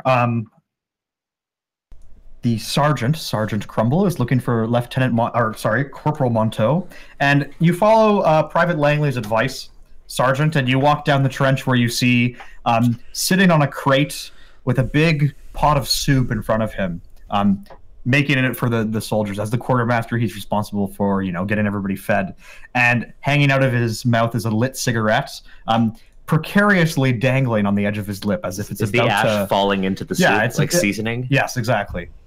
So you aren't Monteur, are you? He takes a pull, he looks at you and he says, "Aye, that's me. What do you need, sir?" Jolly good, jolly good. 2 things. First is, and I lean down and or sit next to him and lean over. We know about the you-know-what, and we're sent to you-know-what, the old you-know-where. So if you know where, then you tell me. He looks at you, he says, the tunnels? Yes. Well, we're going in to do a little bang, bang, boom, if you know what I mean. Don't want those Ruskies coming up. Wait, those are Russians, aren't they? Germans. And we want to make sure that they're swept out of the caves, so to speak. He says, that is what I was planning when I set those. So, well, I did set up a line there, using some standard wire and dynamite and such. You're going to need the discharger, though, so I guess I'll have to get that to you. And he stands up, opens the crate, and pulls out a discharger for the munitions. Jolly good. So this just, what I go in and screw it on and pull the plunger type scenario? Yeah, well, there's some line there, so you know you got to get out of come back in through the tunnel, so you're out of the way of the explosion, eh? Well, and then why didn't you just make the line long enough that we could, you know, set it off from back here? Well, is your character there, Daniel? I'm pretty. Daniel. He shouts over. Quiet, why didn't you? It was a busy battle, sir. No worries. We were used to being in the muck of it, if you know what I mean. Any other maybe advice you can give on finding where you planted this little bomb? Do we have a map? You do not have a map, but he produces a little bit of a sketch, and he says, "Well, if you just go down the trench line about that looks 60, like 70 yards." Are you drawing a penis? Are you trying to be funny? Monteau. Are you Lives trying are at to stake. draw a penis? He says if you go down there, and there's a doorway down to the tunnels, and all those those engineers that live down there, they sleep down there. So you're gonna go down to where they live. You might want to say hi. That is their space. And then you keep walking through those tunnels, and you notice that the door is actually quite close to where your dugout was, conveniently. If you walk through those tunnels, you'll get eventually across, well, I guess what's now no man's land. It wasn't no man's land before, because the Germans did capture those trenches. And then you're going to come into a bunkhouse, a dugout, if you will, kind of like the one that you guys are staying in. In that dugout, I've removed the beds, and that's where those musicians are. So you just got to set up that charge, and zippity-dap, you're good to go. Zippity-dap indeed. Jolly good. Oh, and say, do you have a stick of gum? No, sir, sorry. We haven't seen that up There's here all the front in fucking years. gum in here. What do you mean you haven't seen it in a number of years? Monto, you were the gum man. You were always walking around throwing trident here and trident there. Trident. Oh, well, that's I guess the war takes its toll on everything, especially the gum industry. Especially I the hope gum it industry. comes back. This gum is very important to my... Anyway, jolly good. Appreciate it. If I don't see you again, then we're probably dead. And I turn and look for a watch. He says, "Oh wait, Sarge, before you go," and then he gives you a nice big bowl of soup. Hands it off to you. Is there gum in the soup? No, sorry, just rats. Just rats. Tastes like a little bit of ash is in there too. You know I like my soup ashy. Very good. And I walk and hand the bowl, like, without even breaking stride, to some other, like, guy hunched in the corner. And just, here you go. And he's just like, oh, soup. And, It's like the second bowl of soup that's been passed off to him because the soup's not very good today. But he loves it. But This he's is like- This his guy loves it. go-to. There's like bowl. Is he surrounded by empty bowls of soup? Yeah. And he's just Yes. like, and well I hydrated. I sneak up on Wash as he's, like, finishing the goat carriage. I'm brushing the goat now.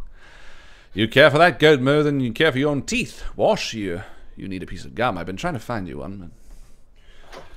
Rebecca Oh. walks up, dragging this stretcher behind her. We all ready? I think so. I guess I made this, Lieutenant Nanaimo. Does Jean-Claude can carry the stretcher. You did a great job. Thank you. Maybe I can be excused from tunnel duty. No, but I will recommend you for a goat harness medal. Let's put him in the front. I do have the discharger as well. It does not look as exciting as the name would imply, but it does seem to be what we need. Additionally, I have this map, and despite its phallic nature, it is not a penis. That is really cool. That's something. I'm not too sure about the bulbous end, and he said this door, but it's rather small, Are those almost like a pubes? dot. And I guess these veins are meant to be passageways. Either way, it is the way we need to go, and I suppose we should start heading there. All right, so you're gonna make a break for the tunnels, eh? Yeah. So Okay. they're unoccupied right now, right? Well, You said you'll soon engineers find were in out. there, right? They were. It's where Yes. it's where they so lived. you find the door, go down Like engineers. a very long ladder, and you arrive in the engineers' kind of bunkhouse. You'd think that it'd be abandoned, considering its proximity to the German front, but there are two people inside. One who appears to be packing up some of their stuff, and someone who you recognize from before, Crumble, Private Langley. Langley, jolly good. Wait, didn't I just speak with you? Oh yes, you did, Sarge. Well, I kind of followed you because I just wanted to see if I could get anything from the quartermaster. Well, hell, if you want a little bit of work, we could use an extra hand, and I slap him on the back. Follow ranks. He says, "Oh yes, sir, Sarge," and he's joining you in the tunnels now. Yay! We have a red coat.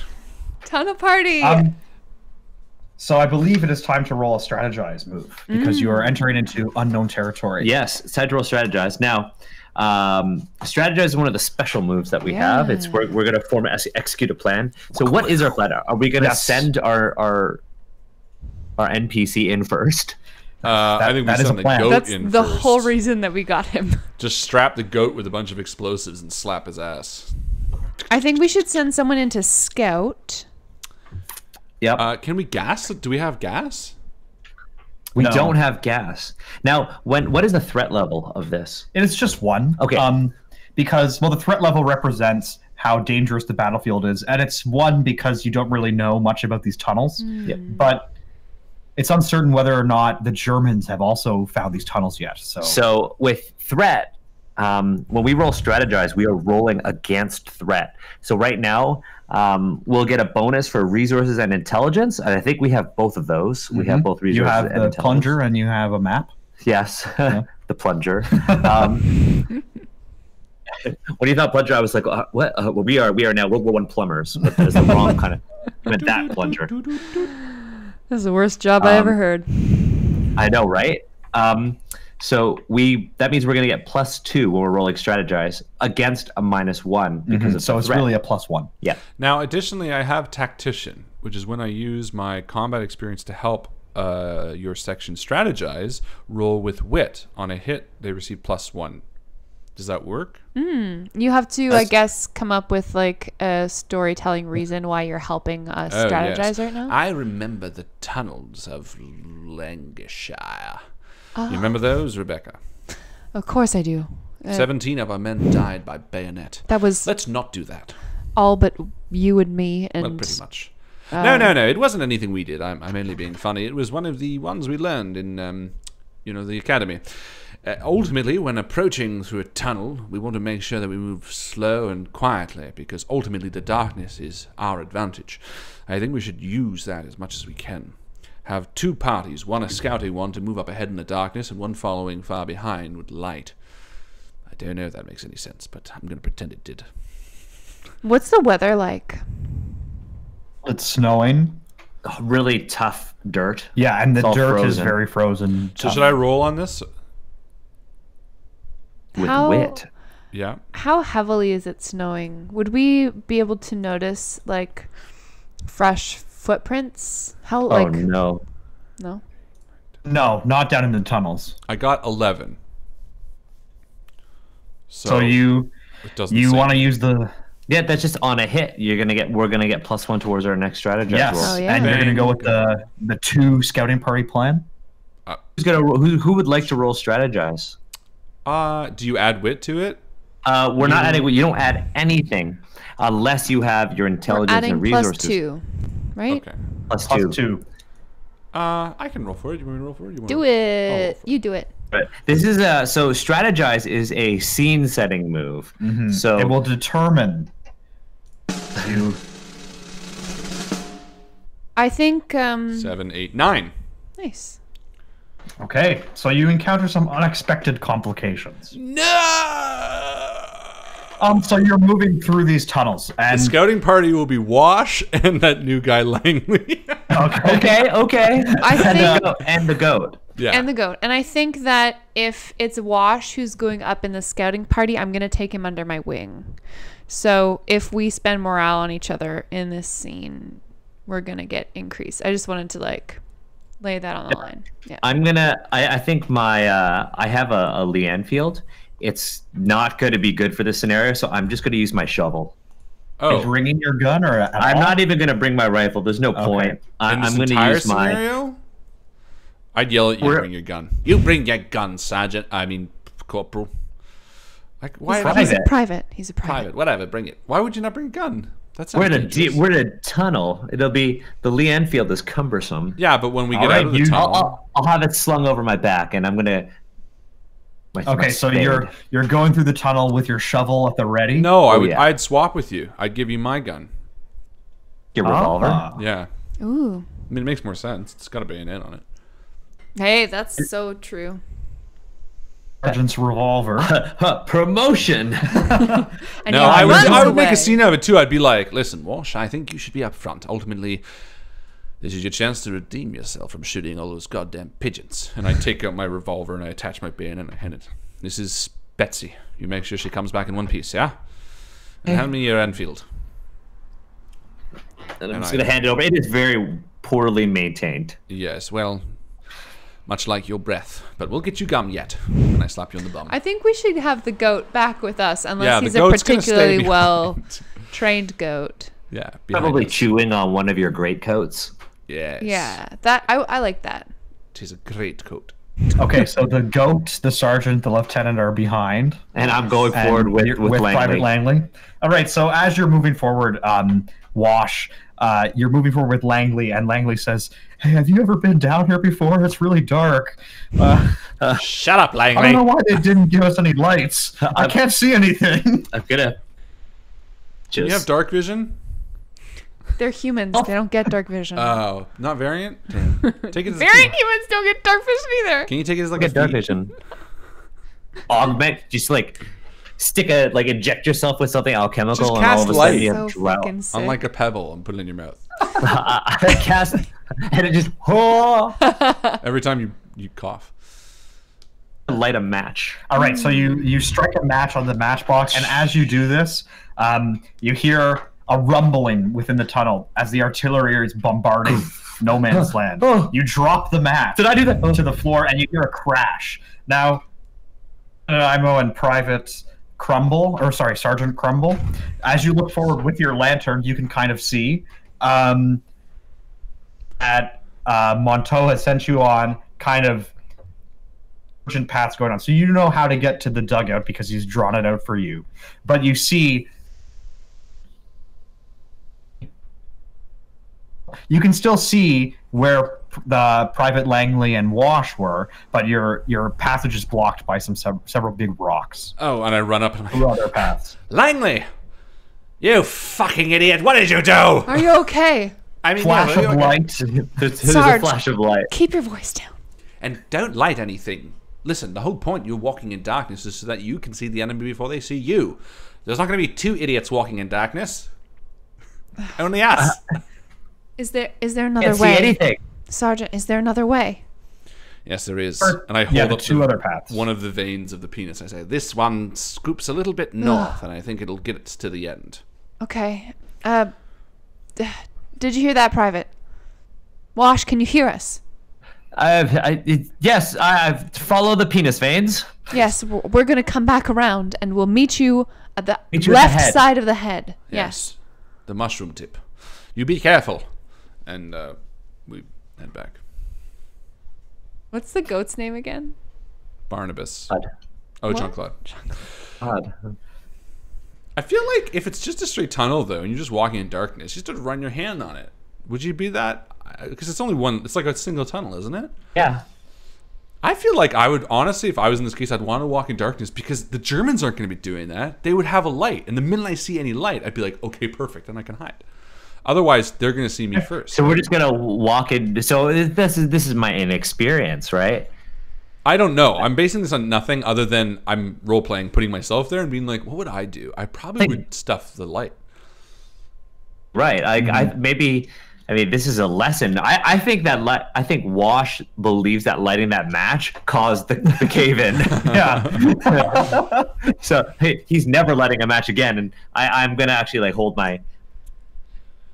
Yeah, I mean, I'm assuming this is like just a single tunnel. It's not like a branching tunnel, right? Like it's like, and it's not that wide. I mean, they're not going to be digging cavernous things. Like they got to be single or two people wide at It's most. very Very short. short, and not very wide. Yeah, so to me, light would be unnecessary because you're not seeing anything. You're just walking in like a direction, right? Like that was my logic. I didn't. If it might be wrong. I don't know. You guys are the buffs. These tunnels would branch. There There but would in be the branches, same direction. but it would all be going towards. At the end of the day, it would all be going towards where you want to be going. Yeah, this in the analogy situation. of a penis-shaped map. We are literally going to the tip of the penis, where we will then explode. Yes. I'm so excited, and the tunnels So- are excited too. You can tell by the map. Penis. And I mean, it's cold, yet the tunnels are very rigid. Like we Yeah, I described the appreciate Earth. that it's an erect penis and not a flaccid penis because the tunnels would be so much more boring. And small.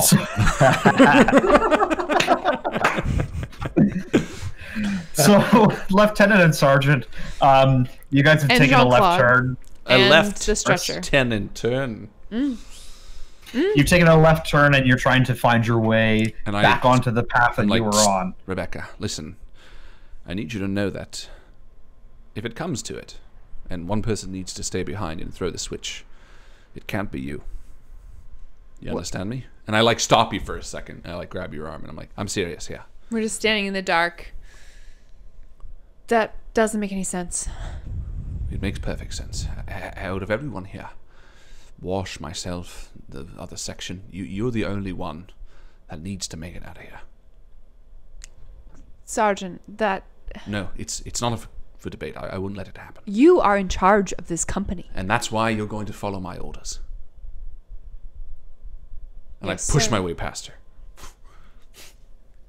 Jean-Claude. But nobody sees that. It's dark. Yeah, So there's- you're just like flouncing by yourself, and she reaches down in the darkness and tousles the goat's hair. Jean-Claude, what a terrible situation we find ourselves in.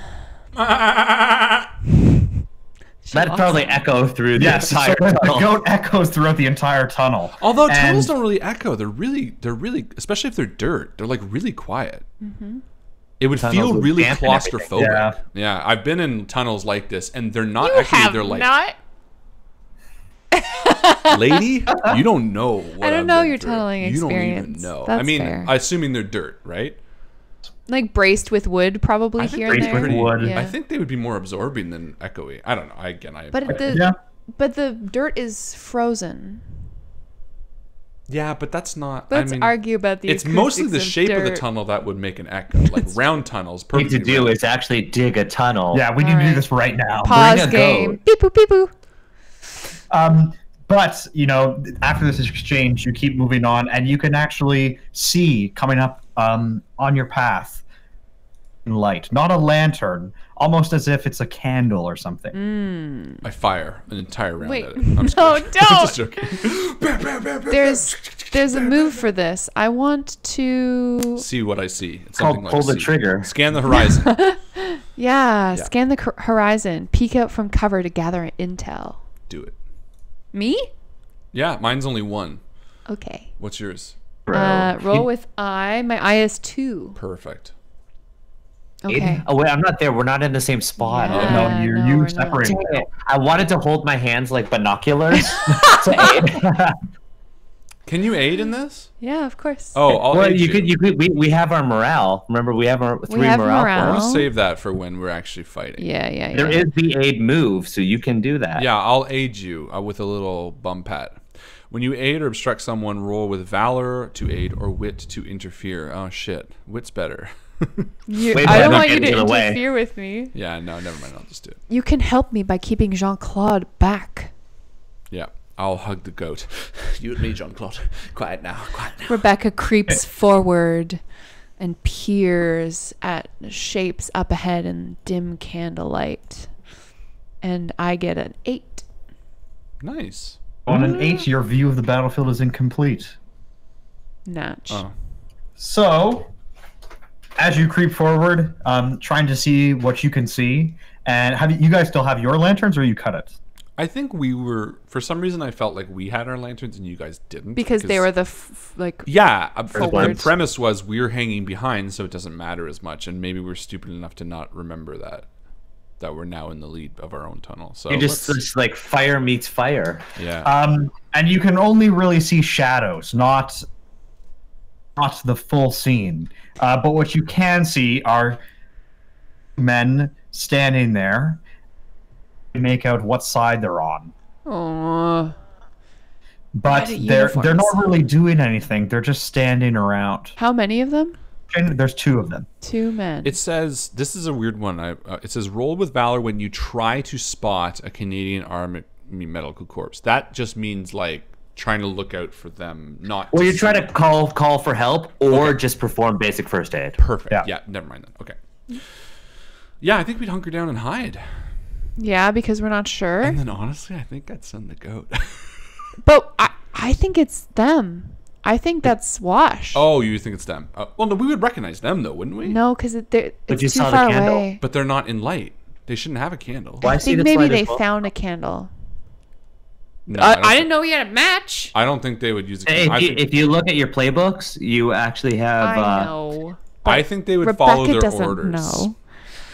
I'm gonna say hide, and I think we should send the goat down because Yeah, worst okay. case scenario, they're like blah, blah, blah, blah, in like German, which sounded French.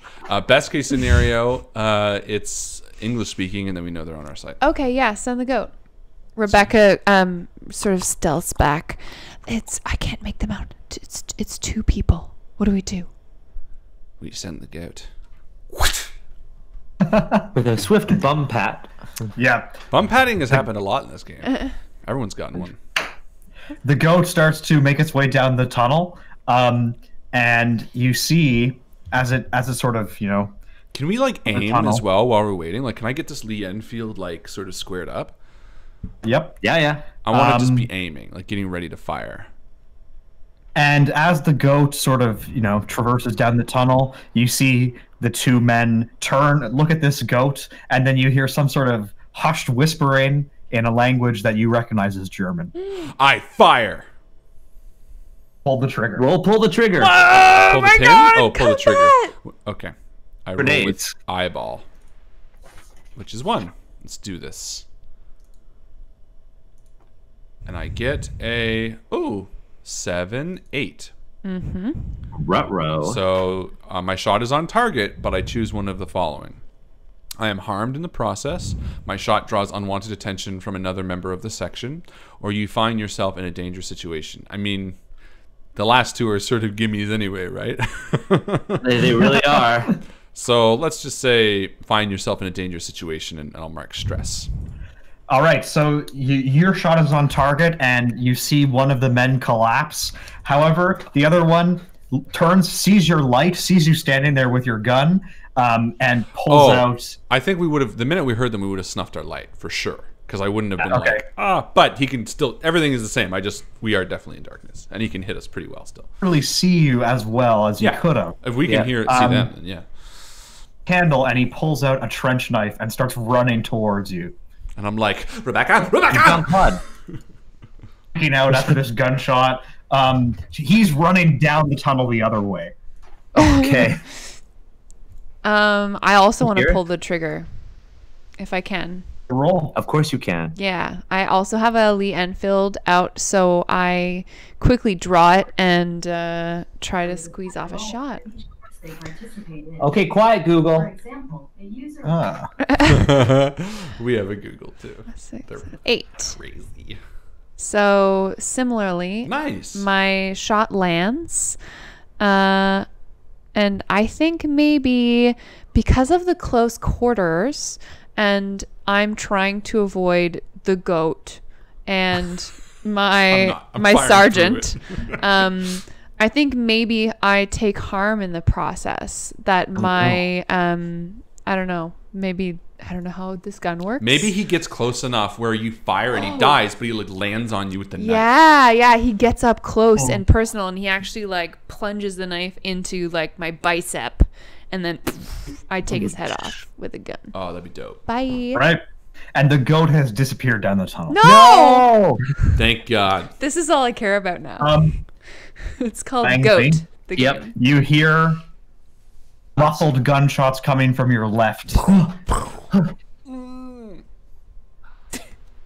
And then you hear the bleeding of a goat. The bleeding? Why Yeah. is the goat bleeding? Just kidding. That's the sound that goats make. I thought. Are you finding us or I can't go back because there was like that collapse. Yeah, you have to go forward. I'm just Pressing gonna forward. run forward in the darkness. Good. the best way to do it? Wait, watch, but you're off. I'm off. And I think Can I roll charge oh, that's a good forward idea. in the darkness? You're gonna stab the goat. Oh my God, that's gonna be Don't. horrific. At a 10. So that's you good. succeed.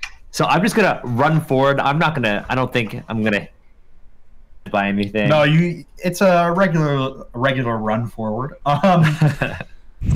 Through the trenches, you arrive at, you see coming towards you a light.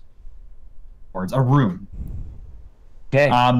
You arrive at what abandoned Canadian post. It's a dugout room. Not the one that the described, but just a regular dugout room. The lamp is still lit. Claude? Claude is nowhere to be seen. You do hear, however, some sort of whimpering. You hear him coming from sobbing because Ivan is like leaning over Rebecca and he's like, what do I do? What do I do? And his like hands are like covered in your blood and he's like freaking out. You're like the one person he cares about. He literally just said, "Don't die." It's okay. What's the I hold my revolver out with shaky hands, and then I'm gonna. cock the hammer back. It maybe takes a little bit of effort. You see sitting on the ground a German soldier. Oh. His hands. Wait, his name is Hans? Hans is crying into his Hans. He puts his hands up and he says, and he speaks English, actually, in a thick German accent, which I'm not going to do. Yeah. He says, "Me, sir. What are you doing here? Separated from the rest of my... Aw. lost in these tunnels. I don't know what to do." He looks 15 years old to be fighting. What do you do? Hey, like, found someone? You two, you can kind of hear muffled shouts of your name coming from down the end of this tunnel, which kind of loops back to this dugout room as well. Go, Rebecca, like, you want me to go? go. Are you all right? I'm going to,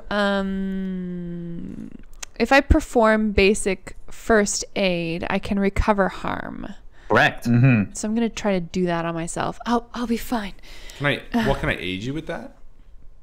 Yes. I feel like that would make sense if I'm going to try to aid Yeah. It's like you care so much, you would try Yeah, to be like, I'm can gonna be I like, hold? I'm going to be like, no, tell me what I need to do. So I'll roll to see if I can aid you with a 4. No, so I guess I don't succeed. Oh, Oh no. So I On don't a aid you. is there a fail condition? I don't know. yeah. So in Powered by the Apocalypse games, if there is no fail condition hard coded into a move, that means it's up to the GM. Yeah, Yeah. you can just So take what a if- move against us. Roll Faithful Through Adversity, and we'll see what happens. Okay. Ooh, even with the failed aid. Yeah, let's see. I mean, I doubt I would hurt her more by failing to aid. Well, Although I true. could. does this hurt? Yeah, stab. Can I I'll cut punch the you better? bandages with my bayonet. I'll just punch you back to I'll health. bite it off. I got an 8. Nice. Okay, so you recover 1 harm, but mark 1 stress. Yes, sir. Mark The two. failure consequence is that as you're trying to help Lieutenant Sergeant, you're probably following the lieutenant's instructions, right? Yeah. And maybe you fumble a bit, lose some of your supplies, the precious supplies that you gathered for No, Oh no. For James's We need 30 those. bandages now. bummer. It was worth it. And we get up and head towards where Wash is calling us.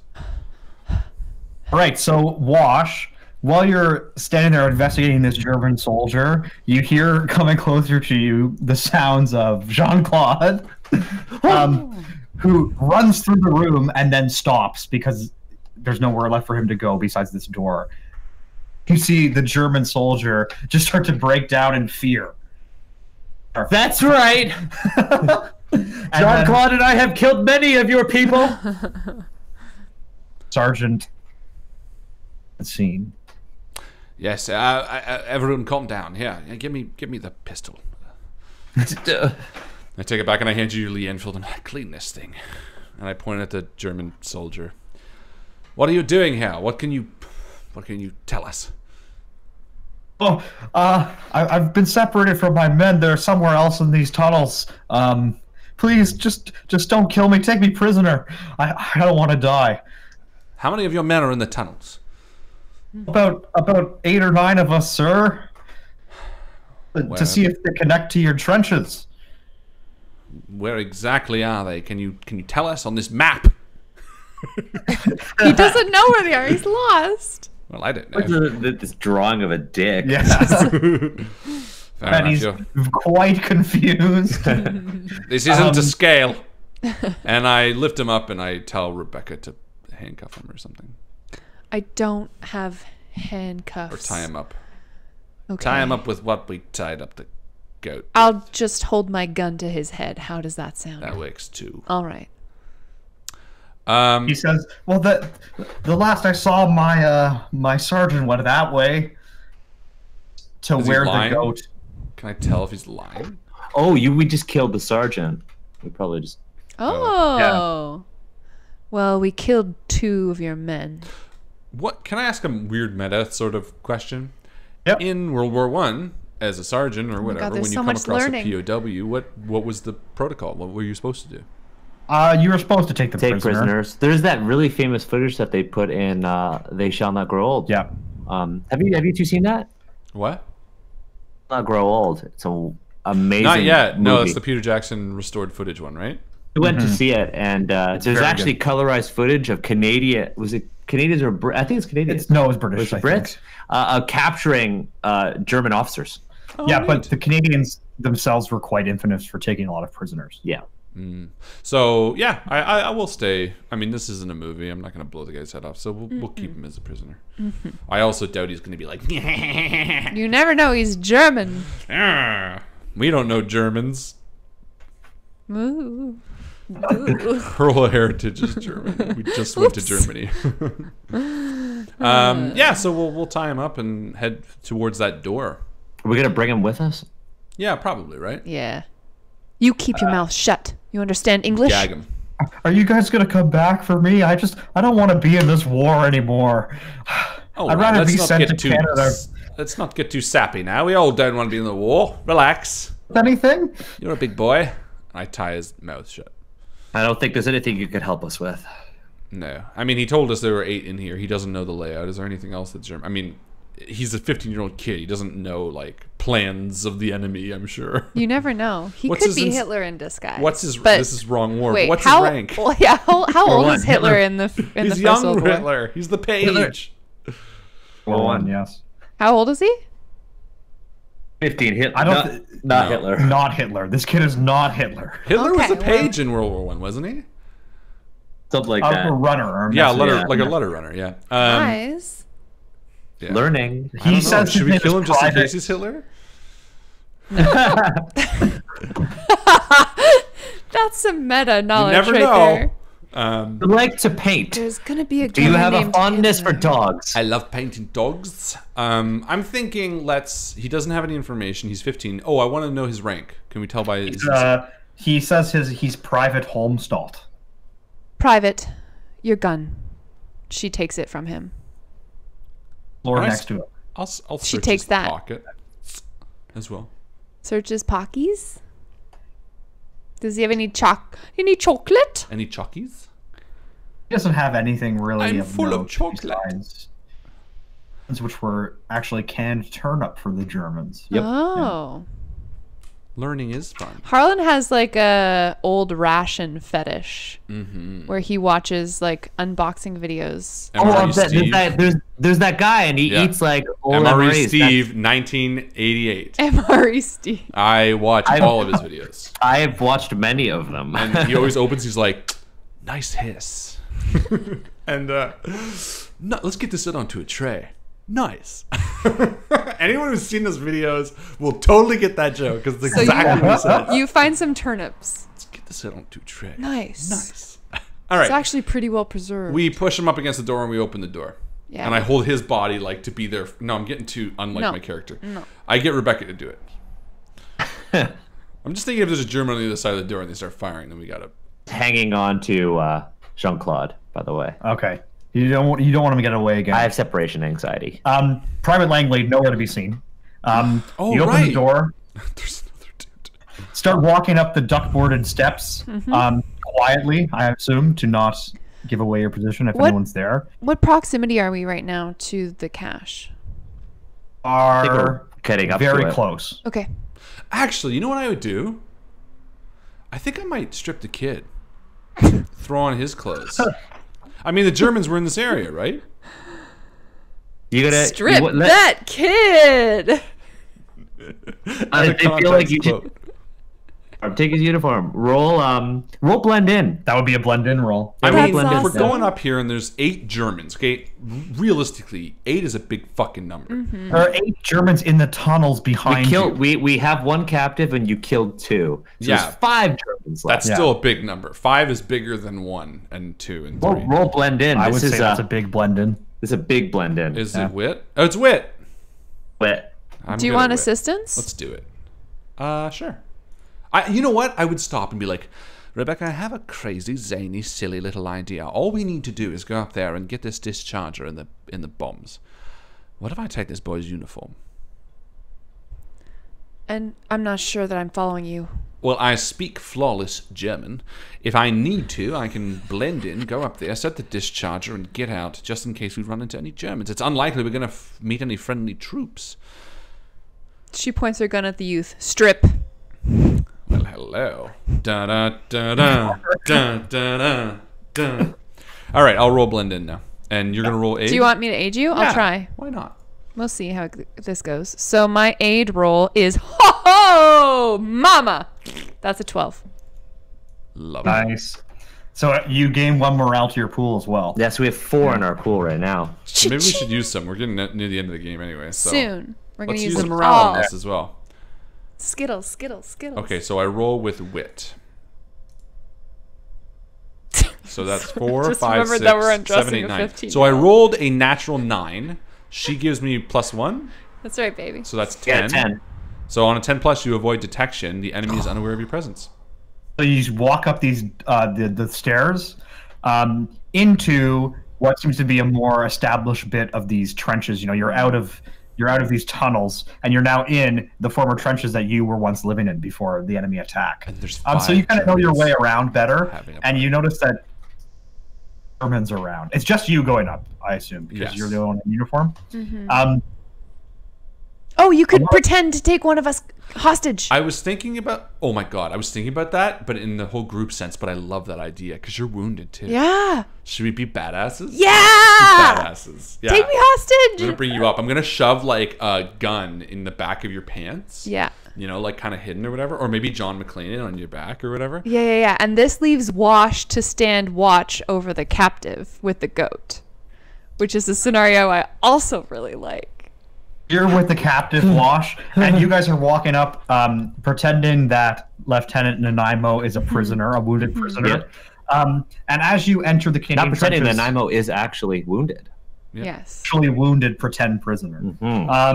As you're walking into the Canadian trenches, which you already know, you start to see more and more Germans have moved in. It's almost like they're taking over this trench. They intend for it to be, you know, their new home. Guten Abend. Guten Abend. Bitte. Really paying you a lot of mind because you do appear as a German. But I'm like An older man wearing a mechanically, private uniform. yeah, like mechanically we succeeded, but in this story, I'm like, Guten Abend, bitte, and I'm like, so Isn't obviously. that good morning and it's like Yeah. nighttime Yeah, outside? because it's like, but I mechanically succeeded. It's just funnier for me to be like, da. Yes. It's so good. And so, following your map, you get led to the dugout, which contains this munitions dump. And the door has been. Knocked see- down. So your mic is cutting out. Yeah. There are 2 German soldiers arguing over what to do. What are they? Do we? Neither of us speak German. Yes, you do. I do. Speak German. So I listen to them in German. I put my German ear up. You don't have the best German, so it's a bit broken. But you kind of pick up that, you know, what this is. This is an ask around roll. Yeah. Okay, let's do it. Around. It's with wit, so I'll roll it again because I got some nice wits. 5, 6, 7, 8, 9, 10. Nice. So yeah, I can ask a question about the scene and they will answer honestly. So what are they arguing about, I guess? They're arguing about first of all, what to do with all these munitions, and second, if this is some sort of trap. Seems to think that they should be taking these munitions out to the rest of the soldiers. Nine. Oh no! We need to this is a trap. We need to find out what's going on. I'm thinking maybe I think Rebecca and I step aside for a second. I'm like, I think we should cause a distraction, get them out of here properly. Maybe say that there's some enemies down the hall or something in another direction. This might be a survivor move for me when I attempt to avoid a situation that has grave consequences, maybe. Yeah. Oh, yeah. So maybe you and I could pull this distraction plan off using this role as the mechanic to figure out whether it succeeds. Perhaps? Sounds good to me. I'd probably aid it then. De-escalate the situation and come to a compromise. Yeah, that would work, right? Yeah, we're going to reword that one. Cool. I can choose to use valor. Nope, sorry. Where am I? Ah, yes. Roll with the stat that best fits the situation. I Wits. mean, do you think it's wit? Yeah. It's wit. Yep, definitely. Yeah. Okay. All right. Did you say that you're aiding? You're Does gonna try. does it detriment? I forget. Is it a negative if I aid? Yes. Then maybe not, because my valor is really low. Okay. So I'm going to. Can also use a morale point though. Oh, use morale. Should I do that? Yeah, this is like the final scene. Okay. For sure. So I'm gonna use a morale point. We do have Smarties somewhere. Wait, is someone giving that to me? I give you a Smartie. Yes. So I eat a Smartie. Rebecca, I've been keeping this for you. And I pull out a stamp that I've held onto for like a long time. Like it's one that I found, and I'm like, You just lick it and stick it to my forehead. no, I give it to you in your little book, and like my hands are like dried with your blood, and I'm like, this is for good luck. Oh, we like go down the hallway a little bit, Yeah. down the tunnel or whatever the just fuck, a little nice down the scene. trench, and you're like, here. Okay, Yeah. I like that a lot. Thank you. This means a lot to me. Are you ready? Of course. Okay. Wait, you don't have a stick of gum, do you? What? Never mind. Go.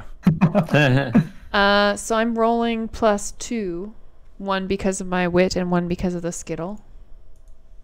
Motherfucker. Oh no. Now remember, five. now remember, you have a personal item that once per session you can use your personal item to re-roll a failed roll. Yeah. Do I didn't it. know that. Do it. Personal item. And to say Yeah. this, I mean, I just gave you a stamp anyways. It's kind of perfect. All right. Yeah. So what are you trying to do? What's the scene? So Rebecca and Ivan, it's Ivan, right? Yeah. Rebecca and Ivan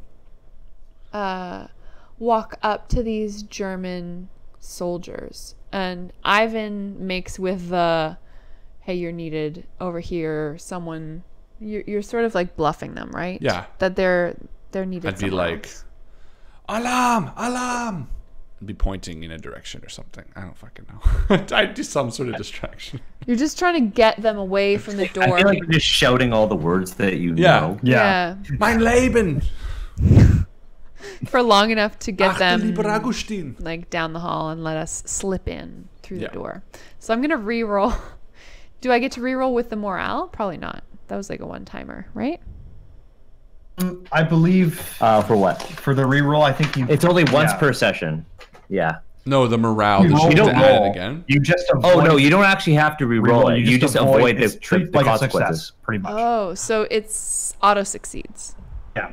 Okay. So as you start yelling about this distraction down the hallway, the Germans look, pick up their guns, start to go in the direction. And as they're running, unfortunately, they're in such a hustle that your personal item, your stamp book, not carried away but knocked down to the ground.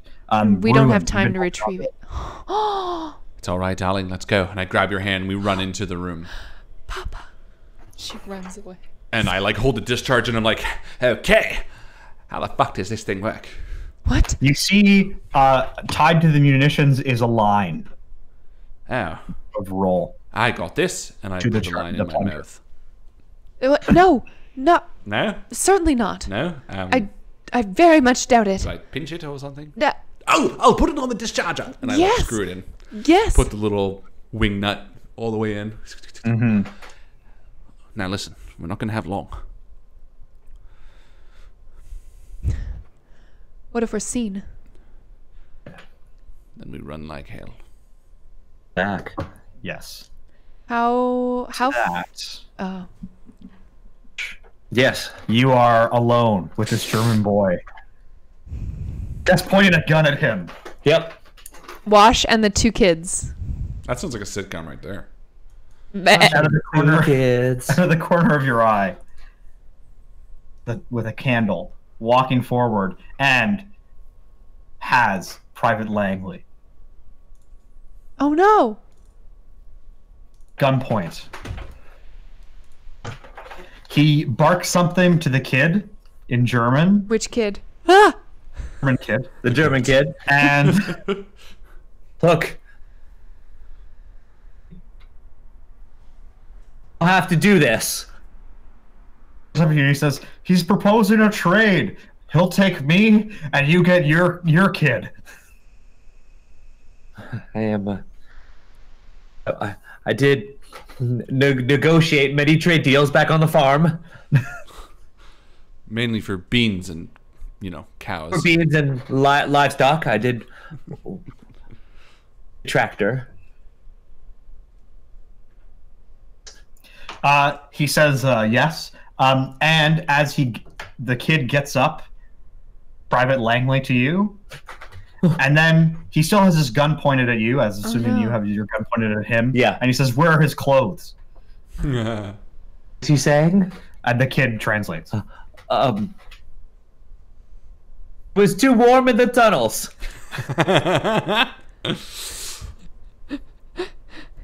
The German yells something else, and then you see coming out of the are actually 4 more Germans. It's all 5. They all have guns pointed at you, and they're telling you to surrender.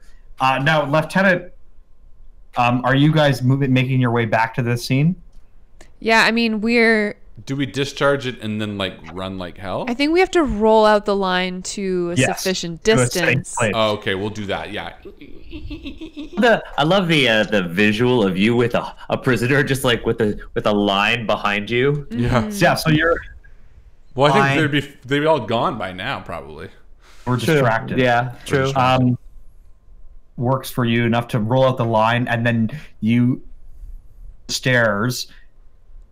Through the dugout, you can see shaking, pointing a gun forward somewhere else. Fuck. And I turn to Rebecca, and I say, maybe we should trick them one last time, eh? And, oh man, no, it'd be too dark. Yes. I want to yell. Go ahead. I was going to yell for the farm, and then I want to charge with no. Jean-Claude. I want to give you one of our morale. Oh no! Because I'm giving morale, you get to add 2. Okay, but let me pitch this just before you run in, because you'll definitely die.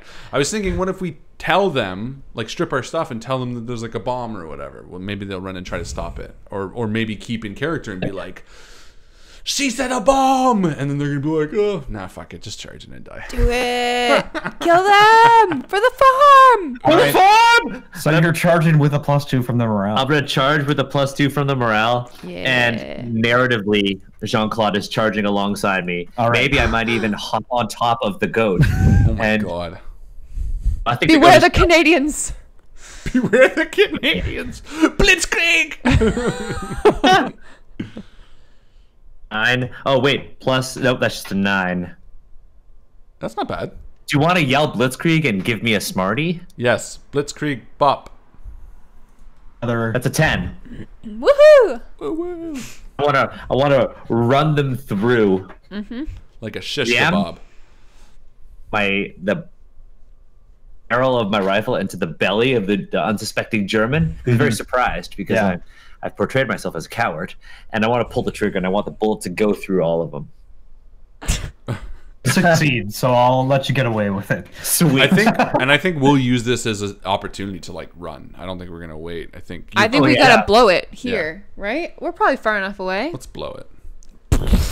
As this is happening, you plunge the plunger down. You hear a reverberation of explosions from behind you, and you make your way through the tunnels. I don't look back. Succeeded the mission. Yeah, roll fall back. I think all 3 of us have to roll fall back. Come on, Langley, you son of a bitch! Oh, roll with wit too. Dope. I got an 11. Oh, I got a perfect roll. I got a 12. Nice. Plus 3. I have a 13. No, I have a 15. Back. Highest roll you can get. Yep. Could that mean I auto-save Langley as well? I think you carry Langley underneath your arm. With a 15. Who's shaking, crying. I only rolled a 5, guys. No, sorry. I changed my mind. I saved Rebecca. You said it already. Well, I didn't realize you wait. Sure. What? What? Maybe Rebecca can jump and grab onto the stretcher, and Jean-Claude could pull Rebecca out. Ooh. Well, I make it to safety, and I have to... No, wait. I don't. Something goes wrong. was wrong. So, as you make a last-ditch effort to jump, all you see is Jean-Claude running away with the stretcher to grab onto the stretcher. You do manage to grab on, but the explosion has caused a collapse in the tunnel behind you, and your leg is pinned underneath a rock. Help! Help me! I immediately run back and start digging her out. My leg! Oh, it's broken! Rebecca. No. Bog down roll. This is a bog down roll. Oh boy. Well, good thing I have you attempt such to push high yourself brawn. through. Can I aid her? I'm going to aid you. I am quite brawny. I'm rolling with a -2. Oh, 8, 6, 7, 8. I rolled a 7 to aid you, so I think you get a +1. I get a +1, but there's a Unwanted attention, which we can't get more of it right now. So, okay, so I'm rolling with a -1 only, and that's a 6. wait, Oh no. you all have a extra morale point, don't you? Oh, give it to her. Still? No, we can. I can. Well, I can actually help because I'm quite brawny. Yes. Oh, that's right. So, no, I'm going to actually extend us a smarty because we have like what 2, 3 left. Mm-hmm. So I'm just going to give you that +1, so you have a 7. I actually get a +2 because you're under my yeah. wing. So you managed to pull Lieutenant Nanaimo out from underneath that big rock. Yes. Sweet. Get My that leg fucking is goat back here. crushed You don't and manage to bloody. clear the rock. So yeah, But that helps us. Get this that goat tunnel back. is closed now. Well, this resolves one of my bonds because I did owe Rebecca for giving me a hand when I first joined the section. Whoa. Nice. Turn to the Canadian trenches successfully. One last epilogue scene as you return is waiting at the top of that ladder. 4. Oh no, we forgot about Langley, and we never found his. We didn't find Simon James either. Oh, fuck. I totally forgot about we just James. blew up probably where his But son you know is. what? But that's okay. I'll lie. A knowing nod. No. Understanding the situation. We can't hear you. Sorry, you got to get Your right up on audio's that chipping mic. out every once in a Yeah, while, he so gives a it's- knowing nod to Lieutenant Nanaimo that, people die in war. Yeah, she shrugs. Sorry. Okay. And Sergeant leans in the frame and also wants to be included. Knowing nod. I know what's going on too. And that is him. Ross Rifles. Ladies and gentlemen, thank you so much to Daniel and Patrick for running such an awesome game. We're going to end the session with a little bit of a Q&A from the community who's been watching along. The reception has been very positive. Everyone seems to really enjoy this. Well done, guys. Great system. Yeah, Good thank game. you so much, guys. I had a lot of fun. I'm going to fire through a few Thank of these you. questions, and you guys can answer them as you see fit. Lucas asks, how do you see individuals form the opposing sides being represented from a role-playing perspective? Did representation of the central powers influence how you design the classes so that they could apply to any side of the war? I guess, is this specifically meant to only be the Canadian side? Yeah, the classes you can definitely take them and be like, oh, we're playing German trench raiders instead, or we're playing trench raiders. I think the only thing that makes, the structure, Canadian is the text. Like for Faithful to Adversity, it mentions the Canadian Army Medical Corps, which you could easily change. When we first released the game, somebody in France actually did about Mobile Suit Gundam. I know that's a thing. To change it, you could. Yeah. And I'm sure there are a lot of people in America who will want to play as Americans, and that's perfectly fine. and you No, totally that's can. not. Nope. Just kidding. This is ours. Let us have this. Year of the War. But again, in the final game, all the scenarios will be based on Canadian events and Cool. based on Canadian soldiers and all that. Guy Knight asks, will you have a section explaining Canadian Army training, structure, weapons, and the ranks of the time period, pictures and descriptions of the uniform insignia? Can I tack on? I think that would be a great addition, because for people like Joe and I who don't know insignias and anything like that, what a useful tool to be able...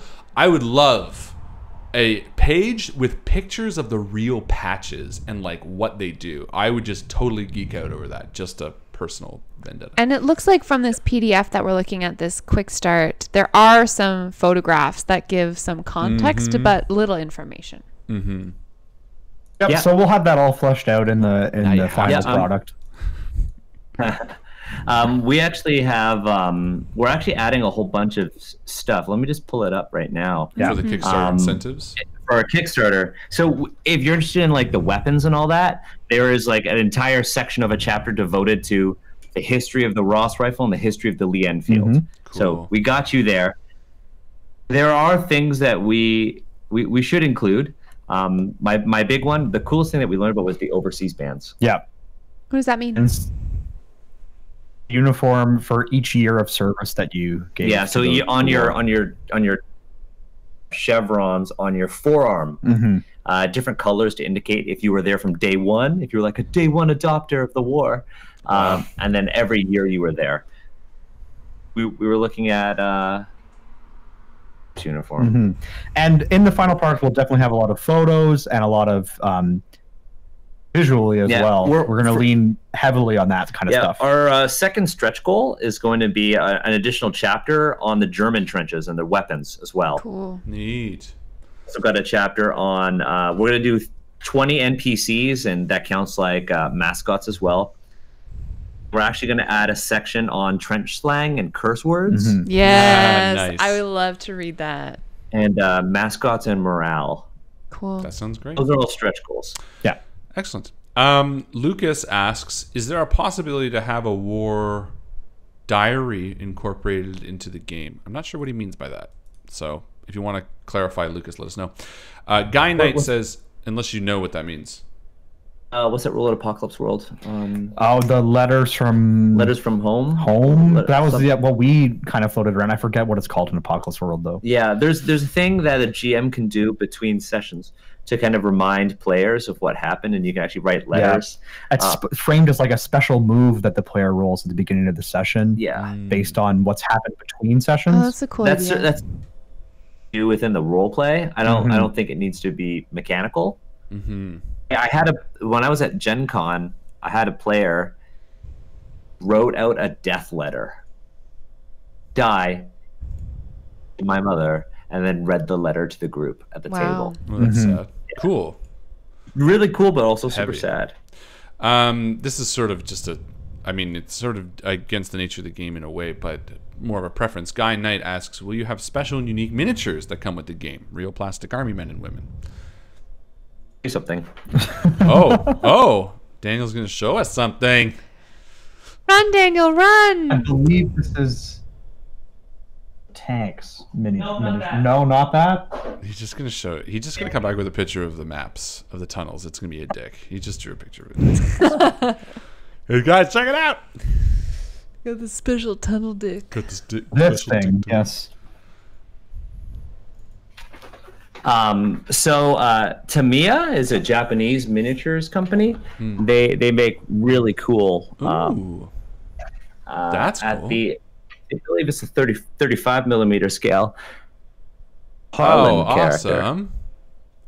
So you could definitely find them. I bought this in New York. It was like $10. Oh, that's not bad at all. Yeah. But they're not going to be with the Kickstarter or anything like that. We toyed with the idea of putting in rules for using miniatures and stuff, but it's a PBTA game. Yeah, they don't really need it. Lucas asked, I think this you kind of already have this. He said, could there be a possibility of a stress meter? But you do have stress already. Stress is a thing. Yeah. Sure. Guy Knight sort of offered a suggestion. Farm boys should have a bonus in eye. They grow up shooting rifles. That's up to you guys to implement or not. Marvin asked, did you find bonus of one there? Yeah. There you go. Did you find it difficult to balance the lethality of trench warfare with realistic feelings but enjoyable combat mechanics? Beginning 100%, yes. Yeah, it was so lethal at the beginning. A lot of people died in those first playtests. But that's just like, realistic, right? I mean, the nature of it. That's why we put this game. Like if you got shot in the war, you wouldn't be able to do that. Guy Knight asks an interesting idea. Obviously, it's not meant like this, but he asks if there's a solo play option or if you thought about one. I'm actually, because we're doing so many podcasts this month. Yep. I'm doing one. It's the podcast is called Party of One. Next week or the week after, and we're gonna do some solo play. I'm gonna GM do is I'm actually going to start in no man's land, and the player is going to be a Canadian stuck in a crater. Major battle. That's neat. So it's like an enemy mine type thing, which is a sci-fi movie with opposite sides, or a real face-off scenario. No. Yeah. No. What's that? You know that Shaka Ka, when the water fell, when the times fell. What's that fucking Star Trek episode? I'm the only nerd here. Yeah. Did you look at me like I'm supposed to know? You know, it's like Shaka Ka, when the wall fell. Nerd. Other people will know that. Anyway, interesting. Yes, it lends itself well to, because it's powered by the apocalypse. It lends itself well to single, like, one-on-one play. Mm-hmm. Marvin and Guy, I didn't really ask. Colin says, "Have you ever had an ending to a game of this sad enough to leave the group in tears? I feel like that could be likely." Sorry, we can't hear you, Daniel. You gotta get right up on that mic. Can you hear me now? Yeah, I think it's the internet, to be honest. I actually had a game at Breakout Con this year. Whole time, this one player was ragging on another player because in the story for in the war, and at the very end, that player sacrificed themselves to save everyone. No. And there was this moment when everybody at the table, we just hugged. Aww. At least they hugged. That's really cool. cool. Well, that's the questions that we have from the community. Thank you guys so much for coming on and hanging out. I hope your Kickstarter is a success. We will obviously help share any links that come up when the time comes. If you are interested in this game, or if you just like the look of these two gents, consider backing them on Kickstarter when it comes out October 4th. You don't need to like the game to back. It's that easy. Of course, if you are watching us for the first time or second time, check us out. We stream every Wednesday, and we have a podcast coming out November 1st called Dice Shame, which is an AP D&D podcast with some zany characters and creatures. So if you like gaming in general, hang out here or check out Dundas West Games for that. Thank you guys so much for coming. It has been a blast. Hope to see you again soon. And as we always like to say here, we will see you around the table. Good night. Bye.